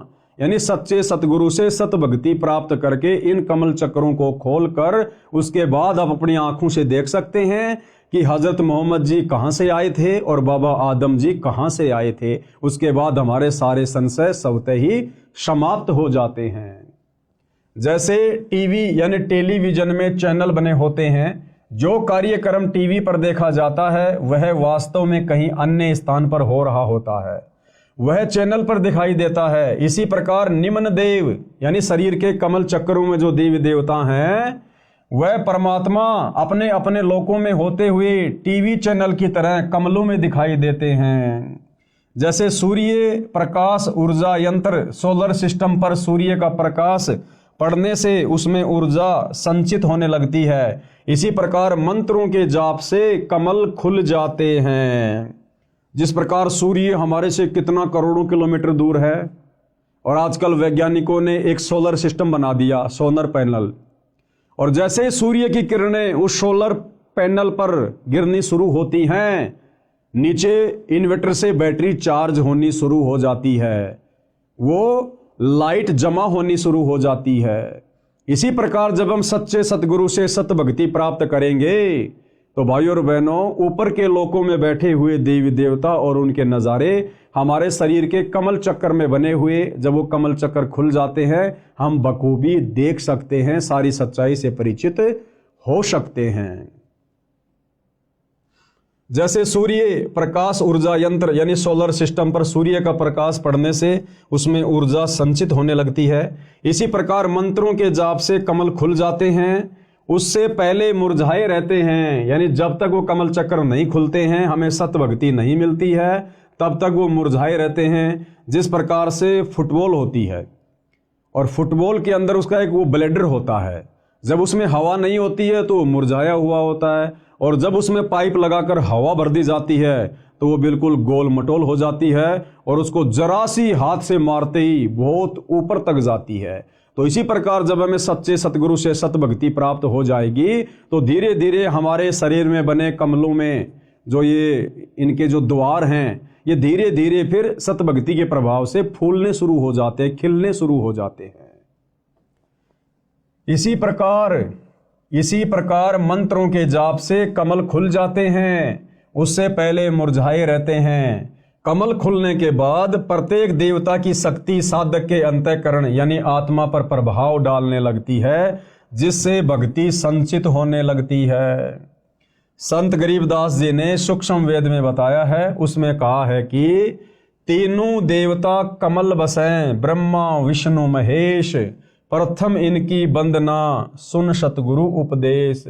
यानी सबसे पहले जो सच्चा सतगुरु होता है वो इन्हीं कमल दलों में बैठे देवी देवताओं के सत मंत्र देता है, सत भक्ति देता है। जो तीनों लोकों के स्वामी हैं, ब्रह्मा विष्णु महेश है, साथ में गणेश जी हैं, दुर्गा जी हैं, सतगुरु रामपाल जी, सबसे पहले शरीर में बने कमल दल इनको खोलने के लिए इन्हीं देवी देवताओं की सत भक्ति वाले सत मंत्र देते हैं, जिनके प्रभाव से मात्र 4 महीने में हमारे कमल चक्रों के द्वार खुलने शुरू हो जाते हैं। ये कमल चक्र खिलने शुरू हो जाते हैं, दूसरा कोई तरीका धरती पर नहीं है। और कहते हैं उसके बाद फिर आगे सतगुरु के उपदेश सुनते रहना, सतगुरु के सत्संग सुनते रहना। उसके बाद फिर हमें पता चलेगा कि ब्रह्मा विष्णु महेश की भक्ति तो बहुत ही निम्न स्तर की है, ये तो शुरुआती भक्ति है, इसके ऊपर तो और बहुत सारी परम शक्तियां हैं। फिर आगे हमें सतगुरु रामपाल जी से उनके भी सत भक्ति मंत्र मिलेंगे, उनके द्वार खोलने के भी मंत्र मिलेंगे, और जब हमें सारी प्रोसीजर मिल जाएगी तब हम उस परमपिता परमेश्वर परम अक्षर ब्रह्म के परम धाम में जाएंगे, सतलोक में जाएंगे। तीनों देवता कमल बसै ब्रह्मा विष्णु महेश, यानी मुसलमान सिख ईसाई जैनी बौद्ध सबके शरीर में इन देवी देवताओं का वास है। और प्रथम इनकी वंदना यानी सतगुरु जो मंत्र देगा उस आधार से हमने इनकी वंदना करनी है, इनकी पूजा नहीं करनी। पूजा तो केवल एक परमपिता परमात्मा की करनी है, लेकिन सतगुरु हमें जो प्रोसीजर देगा यहाँ से पार होने की, उसमें शुरुआती प्रोसीजर है ब्रह्मा विष्णु महेश की साधना करना, इनकी भक्ति करना, और पूजा हमने साथ साथ में परम अक्षर ब्रह्म की ही करनी पड़ेगी। प्रथम इनकी वंदना, फिर सुन सतगुरु उपदेश, फिर आगे का ज्ञान सतगुरुदेव जी बताते हैं।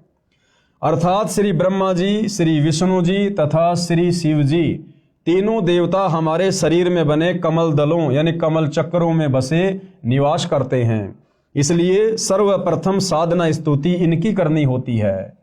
इनसे ऊपर की साधना तत्वदर्शी संत यानी सतगुरु से सुनो, फिर सुन सतगुरु उपदेश। आगे क्या कह रहे हैं पूज्य गुरुदेव भगवान? अब सुनो सतगुरु के द्वारा बताई नीचे व ऊपर की साधना का ज्ञान। सबसे पहले हमारे मनुष्य शरीर में, चाहे स्त्री का हो या पुरुष का हो, उसमें कौन से कमल चक्र कहाँ हैं, उन कमल चक्रों में किन किन देवताओं का या देवियों का वास है, अब ये विस्तार से समझाया जा रहा है, बताया जा रहा है। नंबर 1, मूल कमल। इसको मूल कमल कहो चाहे मूल चक्र कहो। मूल कमल में देवता श्री गणेश जी का निवास है। चाहे हिंदू का शरीर हो चाहे मुसलमान का, विश्व में जितने भी मानव शरीरधारी स्त्री पुरुष हैं, उन सब के शरीर की रचना एक समान है। तो मूल कमल में देवता श्री गणेश जी का निवास है। इसकी 4 पंखुड़ियां हैं। इसके प्रवेश द्वार को खोलने का एक मंत्र है, जो श्री गणेश जी की साधना करने का मूल मंत्र है, जिससे श्री गणेश जी तुरंत फल देने लगता है। जीव आत्मा के लिए प्रवेश द्वार खोल देता है। फिर आत्मा स्वादिष्टान चक्र यानी स्वाद चक्र की ओर चलती है, क्योंकि जीव आत्मा को उस लोक में जाना है जिसमें परमात्मा रहता है, जहां जाने के पश्चात भगत यानी साधक लौटकर संसार में नहीं आता है। फिर दूसरे नंबर का चक्र है स्वाद कमल या स्वाद चक्र। इसको स्वादिष्टान कमल चक्र भी कहा जाता है। इस कमल की 6 पंखुड़ियां हैं। श्री ब्रह्मा जी तथा उनकी पत्नी सावित्री जी का निवास है। स्वाद चक्र में किन किन देवी देवताओं का वास है? श्री ब्रह्मा जी का और उनकी पत्नी श्री सावित्री जी का। इसके द्वार को खोलने का मंत्र है, जिसकी साधना यानी जाप करने से यह द्वार ब्रह्मा जी खोल देते हैं। जीव आत्मा फिर ऊपर को नाभि कमल की ओर चलती है। अब भाइयों और बहनों, जब तक हमें इन देवी देवताओं के सच्चे भक्ति मंत्र नहीं मिलेंगे, तब तक ये अपना द्वार जीव आत्मा को आगे जाने के लिए खोलकर नहीं देते हैं। जिस प्रकार भाइयों और बहनों, हम भैंसे को कितना ही भैंसा भैंसा कहें, वो हमारी तरफ पलटकर देखता भी नहीं है। लेकिन उस भैंसे का एक मूल मंत्र है, उसको धीरे से कह दो उड़ रही, तुरंत पलट के देखेगा कहां से आवाज आई। जिस प्रकार एक कुत्ता होता है, हम उसको कितना ही कहें कुत्ता कुत्ता, एक कुत्ता ले रोटी, एक कुत्ता, वो कुत्ता बिल्कुल नहीं देखता। लेकिन उसका एक बीज मंत्र है, धीरे से उसको कह दो त्योल त्योल या तुरंत देखेगा वो कुत्ता, क्योंकि उस वाणी से वो प्रभावित होता है, आकर्षित होता है कि मुझे कौन पुकार रहा है। इसी प्रकार भाइयों और बहनों, वर्तमान में पूरा का पूरा हिंदू समाज, मुसलमान समाज, सिख और ईसाई समाज, इनके धर्म गुरुओं ने जैसे भी शास्त्र विरुद्ध साधना इन भाई बहनों को दी हुई है, इस साधना से हमारे शरीर में बने कमल चक्रों में इन देवी देवताओं के द्वार नहीं खुल सकते। खाली राधे राधे बोलने से, हरे रामा हरे कृष्णा करने से, जय गणेश देवा करने से, ओम जय जगदीश हरे करने से, ये तो इनके नाम है। जैसे भैंसे को भैंसा भैंसा को नहीं देखेगा, कुत्ते को कुत्ता कुत्ता को नहीं देखेगा, इसी प्रकार आप इन देवी देवताओं के कितने भी नाम जपो, ये आपकी तरफ ध्यान भी नहीं देंगे। परंतु इन देवी देवताओं को पुकारने के, इनको आकर्षित करने के कुछ मूल मंत्र हैं, बीज मंत्र हैं, जो केवल वर्तमान में धरती पर सतगुरु रामपाल जी के पास हैं। और जब हम उन मंत्रों का जाप करेंगे तो ये हमारे लिए वो द्वार भी खोल देंगे, और ये हमारी हर आवश्यकता को परमपिता परमेश्वर जी के आशीर्वाद से पूरा करेंगे, पूरा। तीसरा है नाभि कमल, नाभि चक्र। इसकी 8 पंखुड़ियां हैं। इसमें श्री विष्णु जी तथा इनकी पत्नी श्री लक्ष्मी जी का निवास है। इसका द्वार भी बंद रहता है। इसे खोलने का भी एक मंत्र है, जिसका जाप करना होता है, जो इन देव देवी को शीघ्र प्रभावित यानी प्रसन्न कर देता है। ये भी जीवात्मा के लिए द्वार खोल देते हैं। फिर जीवात्मा हृदय कमल की ओर ऊपर को चलती है। चौथे नंबर पर है हृदय कमल, हृदय चक्र। इसकी 12 पंखुड़ियां हैं। इसमें श्री शिव जी तथा इनकी पत्नी श्री पार्वती जी का निवास है। इसका द्वार भी बंद रहता है। इस द्वार को खोलने का एक मंत्र का जाप करना पड़ता है। यह मंत्र इन देव देवी को विशेष आकर्षित करता है। ये प्रसन्न होकर मार्ग दे देते हैं। फिर आत्मा ऊपर को कंठ कमल की ओर चलती है। पांचवा चक्र है कंठ कमल। इसकी 16 पंखुड़ियां हैं। इसमें श्री देवी दुर्गा जी यानी अष्टंगी का निवास स्थान है। जो भाई बहन माता जी के नवरात्रि करते हैं, मंदिरों में जाते हैं, जागरण करते और करवाते हैं, इस विधि से तो लाख जन्म भी माता जी प्रसन्न नहीं होती, उल्टा रुष्ट होती है। और ना ही शरीर में बना माता जी का वो चक्र खुलता है।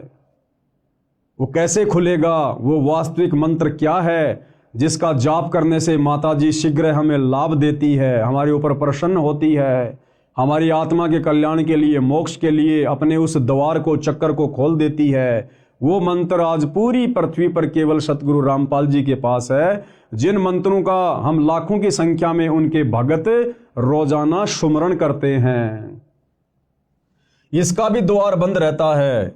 इसको खोलने का भी एक मंत्र है जिसका जाप करना होता है, जिससे वश होकर, आकर्षित होकर यानी प्रसन्न होकर श्री देवी जी यानी दुर्गा जी जीवात्मा के लिए द्वार खोल देती है। फिर जीवात्मा ऊपर को, आगे को त्रिकुटी कमल की ओर चलती है। फिर कौन से कमल की यात्रा करती है जीवात्मा? त्रिकुटी कमल की। नंबर 6 त्रिकुटी कमल। त्रिकुटी कमल या चक्र, इसकी 2 पंखुड़ियां हैं। एक का रंग काला है, दूसरी का सफेद है। सफेद में परम अक्षर ब्रह्म यानी कबीर देव संत रूप में विराजमान है, यानी सतगुरु रूप में विराजमान है, सतगुरु उपाधि है। काले रंग वाली में काल ब्रह्म भी संत रूप में विराजमान है। वह भी परम अक्षर ब्रह्म जैसा रूप धारण करता है ताकि जीवों को भ्रमित करके अपने जाल में रख सके। इस स्थान पर पहुंचने के पश्चात जीवात्मा समझो ऐसी स्थिति में पहुंच जाती है जैसे कोई विदेश गया हो और स्वदेश लौटने के लिए एयरपोर्ट यानी हवाई अड्डे पर पहुंच जाता है। वहां से जहां जहां जाना होता है उसको उसी वायुयान में बैठा दिया जाता है। यहां से सीधा जीवात्मा को धर्मराय यानी न्यायाधीश यानी तीनों लोकों में जो सबका अकाउंट करता है, न्यायाधीश जिसको धर्मराय धर्मराज भी कहते हैं, उसकी दरगाह यानी न्यायालय में यानी उसके ऑफिस में ले जाया जाता है। वहां सबका धर्म कर्मों व पाप कर्मों का हिसाब लेखा जोखा होता है। इसके बाद जैसे कोई श्री विष्णु जी का भगत है उसको विष्णु जी के लोक में भेजा जाता है। जो श्री शिव जी का उपासक है उसे शिव जी के लोक में भेजा जाता है। जो अन्य देवता का पुजारी है उसे उसके पास भेजा जाता है। जो माता श्री देवी दुर्गा जी का साधक यानी भगत है, साधिका है, उसे श्री देवी जी के लोक में भेजा जाता है। अन्य जो पापी हैं उनको नरक या अन्य प्राणियों के शरीरों में भी कर्मानुसार भेज दिया जाता है। और जिन लोगों ने खाली ब्रह्मा विष्णु महेश तक की साधना की, माता जी तक की साधना की, वो भाई और बहनों उनके लोकों में कब तक रहेंगे? जब तक उन्होंने मनुष्य जन्म में रहकर जैसा भी दान पुण्य किया, धर्म किया, भक्ति की, जितनी उन्होंने अपनी भक्ति वाली बैटरी चार्ज की, तब तक ही वो आत्माएं श्री ब्रह्मा के लोक में, श्री विष्णु के लोक में, श्री शिव जी के लोक में, गणेश जी के लोक में, माता जी के लोक में थोड़े बहुत समय के लिए रह सकते हैं। और जैसे उनकी भक्ति समाप्त होगी, दान धर्म की कमाई समाप्त होगी, उसी समय उनको वहाँ से उनकी मृत्यु करके नरक में पटक दिया जाएगा। फिर 84 लाख योनियों में डाल दिया जाएगा। फिर इस पृथ्वी पर कभी उनको मनुष्य जन्म प्राप्त होगा। और ये चक्कर भाइयों और बहनों, जब तक हमें सच्चा सतगुरु तत्वदर्शी संत नहीं मिलता है तब तक असंख्य युगों से अनवरत बार बार चलता रहता है, जिसको जन्म और मरण की प्रक्रिया कहते हैं। 7वां कमल है सहस्त्र कमल। इस कमल की 1000 पंखुड़ियां हैं। इनमें काल ब्रह्म, कौन है ये काल ब्रह्म? जब आप सृष्टि रचना पढ़ेंगे सतगुरु रामपाल जी के मुख से इस पुस्तक में या यूट्यूब पर वीडियो देखकर, तो आपको पता चलेगा कि ये काल ब्रह्म कौन है जो सहस्त्र कमल चक्कर में रहता है। यही है वास्तव में सारे फसाद की जड़, जिसने हम सबको सतलोक से यहाँ नीचे पटक दिया अपने जाल में फंसाकर। ये दुर्गा का पति है ये काल ब्रह्म, ये ब्रह्मा विष्णु महेश का ये पिताजी है काल ब्रह्म, जो यहाँ सबको भ्रमित करके रखता है। तो ये कहाँ रहता है? इस शरीर में बने इन कमलों में। ये सहस्त्र कमल चक्कर में रहता है। इस कमल की 1000 पंखुड़ियां हैं। इसमें काल ब्रह्म यानी ज्योति निरंजन का निवास है। इस काल ब्रह्म को ज्योति निरंजन भी कहते हैं, जो ब्रह्मा विष्णु महेश का पिता है, दुर्गा का पति है। यह कमल ब्रह्मलोक का चैनल है। ब्रह्मलोक में जाने का प्रवेश द्वार ब्रह्मरंध्र कहलाता है। ये भी बंद रहता है। इसको खोलने का 2 अक्षर का मंत्र है, उसका जाप करना होता है। और ये 2 अक्षर का जाप भाई और बहनों, जिसको सतनाम भी कहते हैं, ये आज वर्तमान में इस पृथ्वी पर केवल सतगुरु रामपाल जी के पास है। और यदि किसी अन्य ने उनसे उपदेश लेकर मनमुखी रूप से आगे देना भी शुरू कर दिया होगा तो वो कार्य नहीं करेगा, क्योंकि इस मंत्र को देकर जाप करवाने के अधिकारी केवल सतगुरु रामपाल जी हैं। और अधिकारी से उपदेश लिए बिना यदि आप इस मंत्र का मनमुखी रूप से जाप करेंगे, ये उल्टा आपको रिएक्शन देगा, आपको पॉजिटिव दिशा में लेकर नहीं जाएगा। विशेष संपूर्ण अध्यात्म ज्ञान न होने के कारण साधक यानी भगत ओम नाम का जाप विधि से नहीं करता है। यानी इस ब्रह्म की जो साधना है उसकी भी एक विधि है, इसकी साधना की भी कुछ मर्यादाएं हैं, और ये मर्यादा केवल सतगुरु रामपाल जी बताएंगे। इस कारण से उसे देवलोक प्राप्त होता है। यानी ओम नाम का जाप करने वाला काल ब्रह्म के ब्रह्मलोक में जाता है। लेकिन ओम नाम के जाप की वास्तविक विधि क्या है, नियम और मर्यादा क्या है, ये पता ना होने के कारण ओम नाम का जाप करने वाला भी देवी देवताओं के ही लोक में चला जाता है, उस काल ब्रह्म के ब्रह्मलोक तक नहीं पहुंच पाता है। इस कारण से उसे देवलोक प्राप्त होता है। जैसे ओम नमः शिवाय, ओम भागवते वासुदेवाय नमः आदि आदि जाप करते हैं। अकेला ओम नाम से भी ब्रह्मरंध्र नहीं खुलता, यह सत्य नाम से खुलता है। सतनाम 2 अक्षर का है। ब्रह्मरंध्र न खुलने के कारण उसको विष्णु लोक में या शिव लोक में भेजा जाता है, क्योंकि ओम नाम का जाप करने वाले इसका तड़का अपने इष्ट देव के मंत्र के साथ अवश्य लगाते हैं। जैसे ऊपर 2 मंत्र लिखे हैं, फिर पृथ्वी पर राजा बनाया जाता है, फिर पशु योनि में जाता है। इससे आगे 2 कमल और हैं, नंबर 8 अष्टदल कमल और नंबर 9 शंख कमल। इनका विवरण नहीं लिखूंगा, गुरुदेव भगवान कह रहे हैं अब 8वें अष्टदल कमल का और 9वें शंख कमल का वर्णन यहां इस पुस्तक में नहीं लिखूंगा।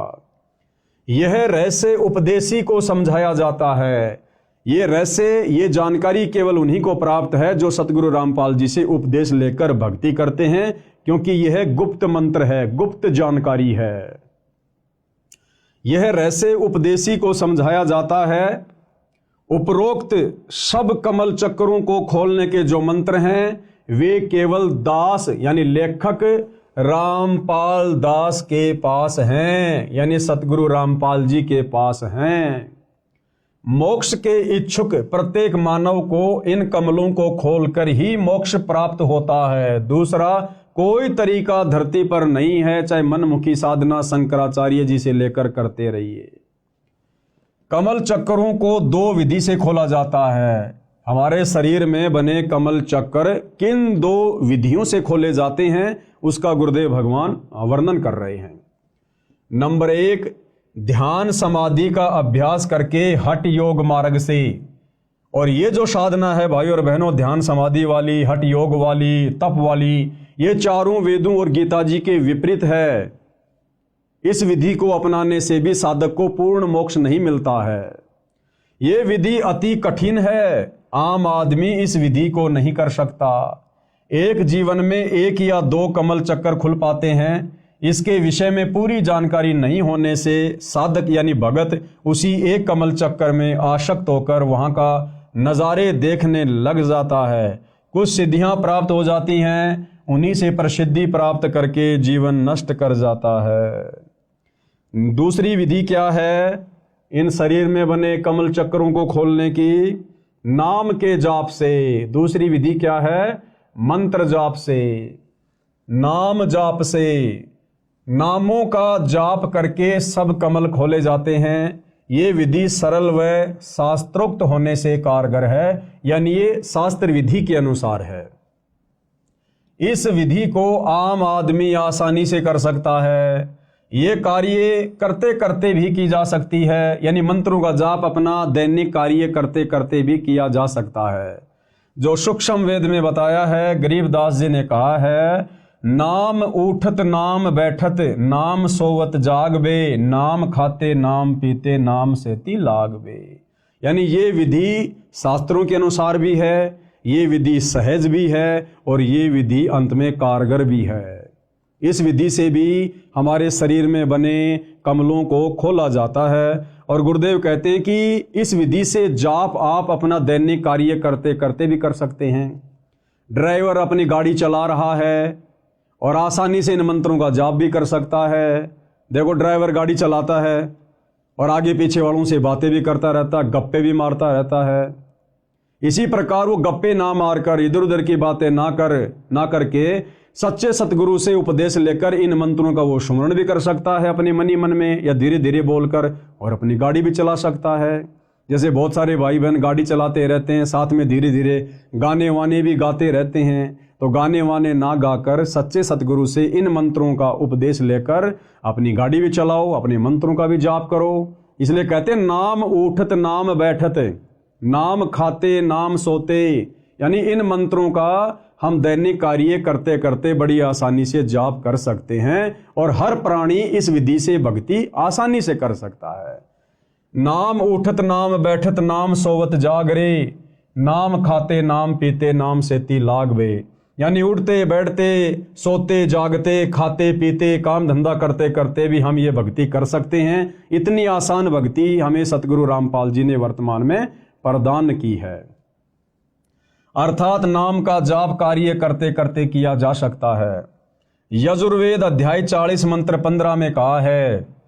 अब देखो, यजुर्वेद अध्याय 40 मंत्र 15 में भी ये विधि बताई गई है।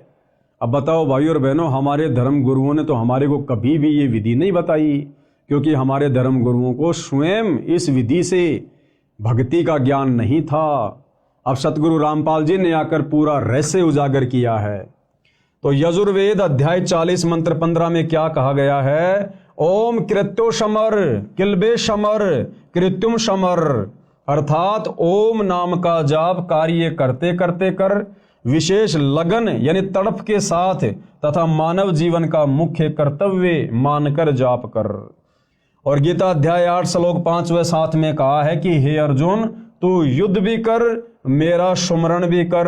अब भाई और बहनों, युद्ध से कठिन कार्य कोई नहीं हो सकता, और जब युद्ध करते करते भी नाम सुमरण करने की सलाह दी गई है, तो आम व्यक्ति तो दैनिक जीवन के कार्य करते करते, जो कि युद्ध से बहुत ही आसान होता है, इन मंत्रों का जाप कर सकता है। विचार करो, क्या कह रहे हैं आगे गुरुदेव कि पुण्यात्माओं विचार करो, युद्ध से कठिन कार्य कोई नहीं होता। भक्ति उस दौरान भी की जानी चाहिए, अर्थात साधना नाम जाप वाली कारगर है। नाम का जाप 3 वर्ष के बच्चे से लेकर वृद्ध तक आसानी से कर सकता है। यानी परमेश्वर जी का विधान है कि जैसे ही बच्चा 3 वर्ष का हो जाए, उसको सच्चे सतगुरु की शरण से जोड़ देना चाहिए, उसको मंत्र उपदेश दिलवा देने चाहिए, क्योंकि 3 वर्ष का बच्चा हल्का फुल्का बोलने समझने लग जाता है, और जैसे भी टूटी फूटी भक्ति वो माता पिता को देखकर या उनके साथ साथ में करेगा, तो धीरे धीरे भक्ति की शक्ति उसके अंदर प्रवेश होना शुरू हो जाती है। अर्थात साधना नाम वाली कारगर है। नाम का जाप 3 वर्ष के बच्चे से लेकर बूढ़े तक आसानी से कर सकता है। कार्य करते करते भी कर सकता है, चलते फिरते भी कर सकता है, लेटा लेटा व बैठकर भी नामों का जाप कर सकता है। विशेष दूसरे शब्दों में मंत्र के जाप का ऐसे प्रभाव देवी देवताओं पर होता है जैसे सर्प ने डसने के लिए फन फैला रखा होता है। सर्प वश करने की विद्या जानने वाला यानी गारुड़ मंत्र बोलकर सर्प को विवश कर देता है, जिसके प्रभाव से सर्प अपना फन इकट्ठा करके रास्ता छोड़कर चल देता है। इसको परमेश्वर कबीर जी ने बहुत अच्छे तरीके से समझाया है। कबीर जैसे फनपति यानी सर्प, जैसे फनपति मंत्र सुन राखे फन सकोड़, ऐसे बीरा मेरे मंत्र नाम से काल ब्रह्म लेवे मुंह मोड़। एक गारुड़ होता है भाइयों और बहनों, वो कुछ मंत्रों को सिद्ध कर लेता है, और जो सर्प होता है अपना फन उठाकर जब किसी को डसने की स्थिति में होता है, तो गारुड़ जब उस मंत्र का बार बार जाप करता है तो सर्प के ऊपर उन मंत्रों का इतना प्रभाव होता है कि विवश होकर वो फणपति सर्प भी अपने फन को समेटकर और दूसरे रास्ते निकल लेता है। इसी प्रकार जब हम सतगुरुदेव भगवान के द्वारा दिए गए इन शतभक्ति मंत्रों का जाप करते हैं तो मोक्ष मार्ग में सबसे बड़ी बाधा जो ये काल ब्रह्म है, ज्योति निरंजन है, ये भी विवश हो जाता है हमारे को सतलोक का रास्ता देने के लिए। कबीर जैसे फनपति सरप मंत्र सुन राखे फन सकोड़, ऐसे बीरा मेरे मंत्र नाम से काल ब्रह्म लेवे मुंह मोड़। अर्थात कबीर परमेश्वर जी ने कहा है कि जैसे सरप ने डसने के लिए फन उठा रखा होता है तो गारुड़ मंत्र जाप कर देता है, जिससे प्रभावित होकर सरप फन इकट्ठा करके चला जाता है। ऐसे ही मेरे द्वारा दिए नाम मंत्र के जाप से काल ब्रह्म मुरझा जाता है, मार्ग नहीं रोक पाता। इसी प्रकार कमलों के मंत्र के जाप से ये सब देवी देव मार्ग छोड़ देते हैं। एक अन्य उदाहरण दे रहे हैं गुरुदेव भगवान हमें समझाने के लिए। जैसे गांव के व्यक्ति भैंस को गर्भ धारण करवाने के लिए भैंसे की खोज में जाते हैं, क्योंकि भैंसा कहीं घास चर रहा होता है। भैंस वाला भैंसे को बुलाने के लिए उसका मूल मंत्र बोलता है, जिससे भैंसा इतना प्रभावित होता है कि वह पूरी गति से उस मंत्र को बोलने वाले की ओर खिंचा चला आता है। फिर उसे भैंस दिखाई देती है, भैंस को गर्भ धारण करता है, उसका वह मंत्र है कुर्र कुर्र, जैसे हुर्र हुर्र कहते हैं ना अपन, उर्र रही। तो इस प्रकार से भैंसा तुरंत उस मंत्र के वशीभूत होकर दौड़कर चला आता है। और इसके विपरीत यदि हम उसको भैंसा भैंसा कहेंगे तो वो बिल्कुल भी नहीं देखता है। यदि भैंसा भैंसा बोलो तो भैंसा यानी झोटा बिल्कुल टस से मस नहीं होता। इसी प्रकार भाइयों और बहनों, ये ब्रह्मा विष्णु महेश जी को आप इनके नामों से कितना ही पुकारो, श्री ब्रह्मा, श्री विष्णु, श्री शंकर देवाय नमः, ओम श्री विष्णु देवाय नमः, राधे राधे, ये आपकी तरफ बिल्कुल भी ध्यान नहीं देंगे, भक्ति का कोई लाभ इनकी तरफ से नहीं मिलेगा। लेकिन जब हम इनके मूल मंत्र, बीज मंत्र सतगुरु रामपाल जी को सतगुरु धारण करके करेंगे, सुमरण करेंगे, तो ये उस भैंसे की तरह वशीभूत होकर तुरंत अपने भगत की तरफ दौड़ पड़ेंगे कि क्या आपत्ति आ गई, इस आत्मा को किस वस्तु की आवश्यकता है। इसी प्रकार विष्णु विष्णु आदि नाम से श्री विष्णु देवता टस से मश नहीं होता, परंतु जो मंत्र दास बताता है यानी सतगुरु रामपाल जी हमें बताएंगे, उससे खींचा चला आता है और पूर्ण लाभ देता है। इस प्रकार अन्य देवों की स्थिति जानो। अध्यात्म मार्ग के कुछ नियम हैं जिनका पालन करना अनिवार्य है। अब भाइयों और बहनों, मान लो हमें सच्चे सतगुरु तत्वदर्शी संत सतगुरु रामपाल जी की सत भक्ति, उनकी शरण भी प्राप्त हो गई।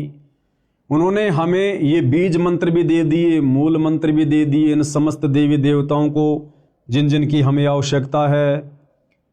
और यदि हमने मर्यादा नहीं रखी, हमने नियमों में रहकर, सतगुरु के वचन में रहकर इन मंत्रों का जाप नहीं किया, तो भी भाइयों और बहनों ये देवी देवता किसी भी प्रकार से उन मंत्रों का जाप करने से विवश नहीं होंगे, हमारी तरफ उनका खिंचाव बिल्कुल भी नहीं बनेगा।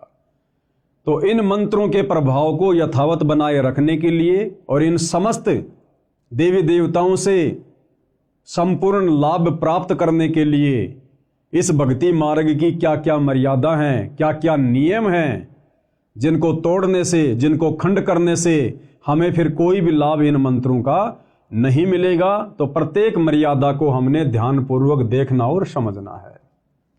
तो क्या कह रहे हैं पूज्य गुरुदेव भगवान?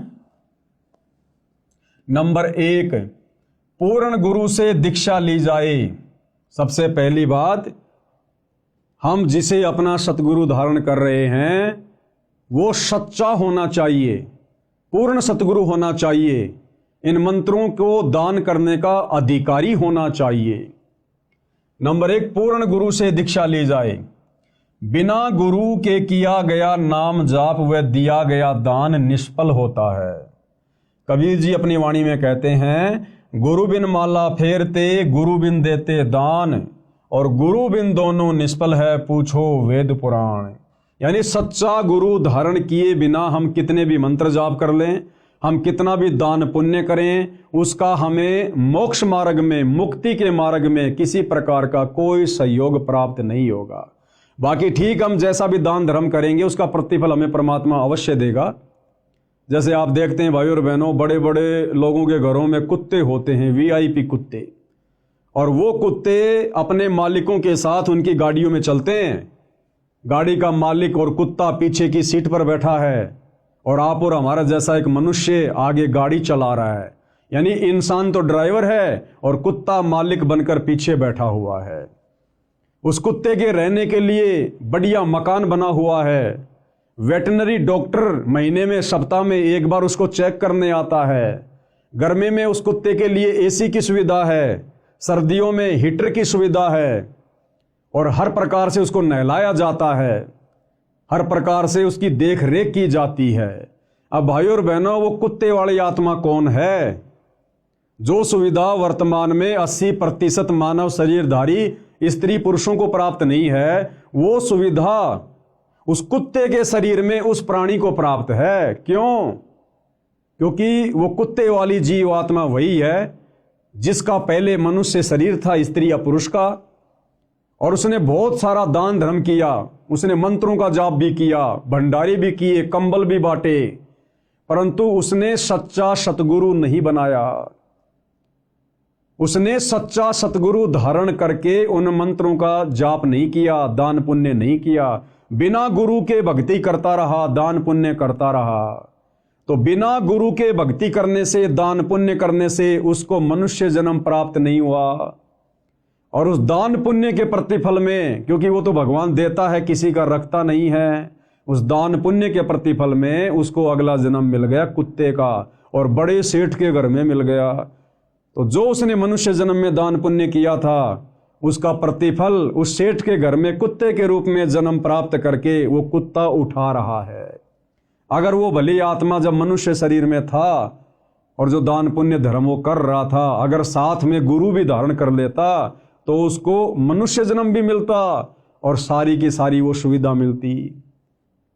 अब तो वो उस कुत्ते के जन्म में अपनी पूर्व जन्म की भक्ति कमाई खा रहा है, अगला जन्म उसका हो गया सूअर का। बताओ फिर उसको कौन गाड़ियों में घुमाएगा, कौन उसकी देख रेख करेगा, कौन उसको नहलाएगा? फिर वो लक 84 योनियों में चला जाएगा।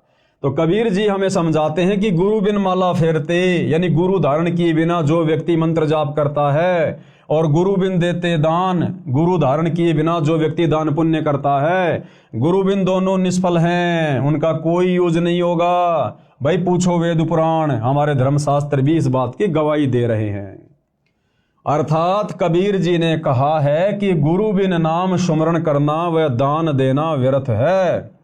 अपने वेदों व पुराणों में पढ़ लो, कमलों के मंत्रों का जाप करना जीवात्मा के कल्याण की सच्ची साधना है। इसमें न कोई धर्म नया बनता है, न कोई धर्म छोड़ना है।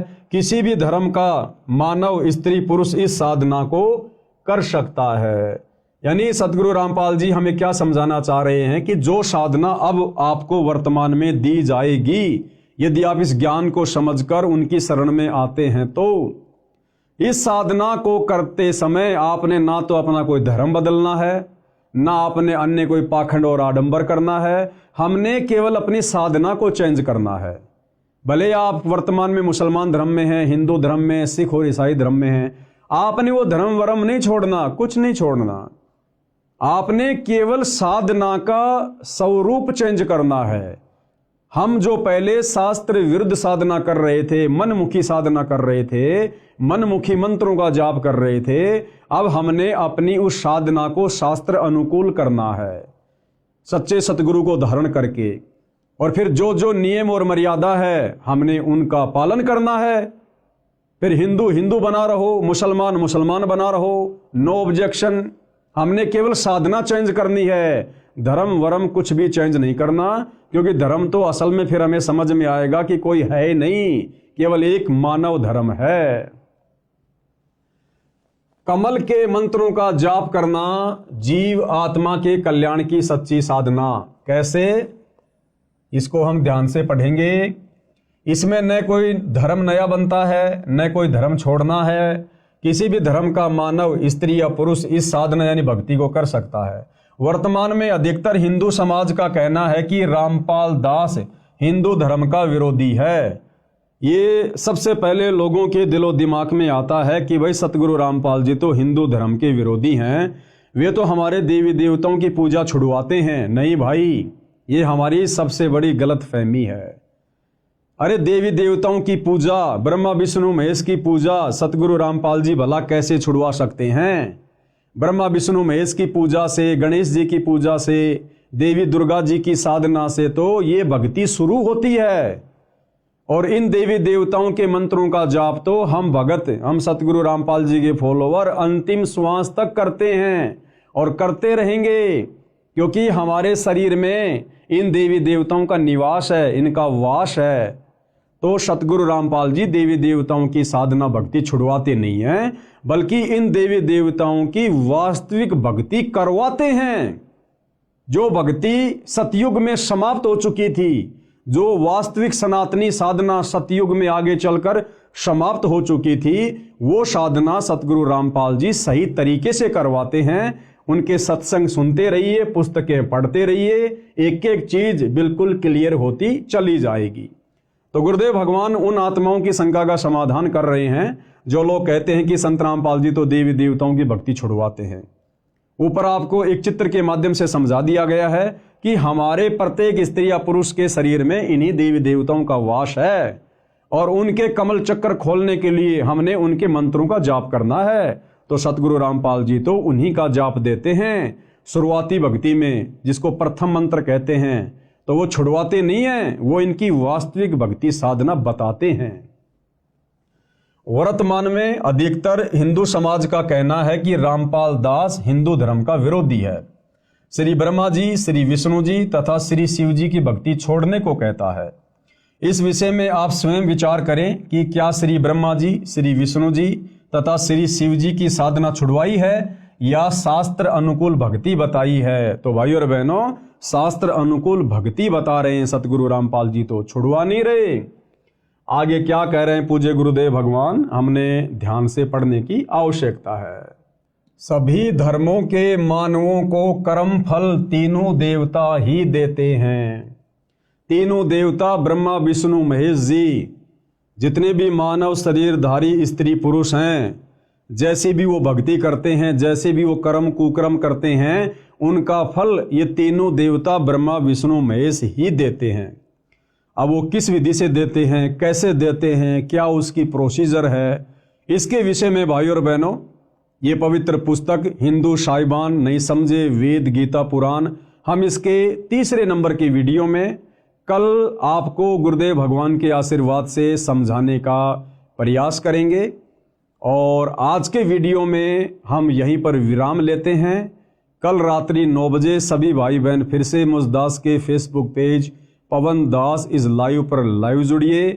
और हिंदू धर्म जिस प्रकार से सनातनी पूजा के नाम पर भ्रमित है, काल के द्वारा ठगा जा रहा है, मनुष्य जन्म को दिन प्रतिदिन बर्बाद करता जा रहा है, हम कल के वीडियो में विस्तार से आगे इस मनुष्य जन्म की उपयोगिता के बारे में जानेंगे, समझेंगे।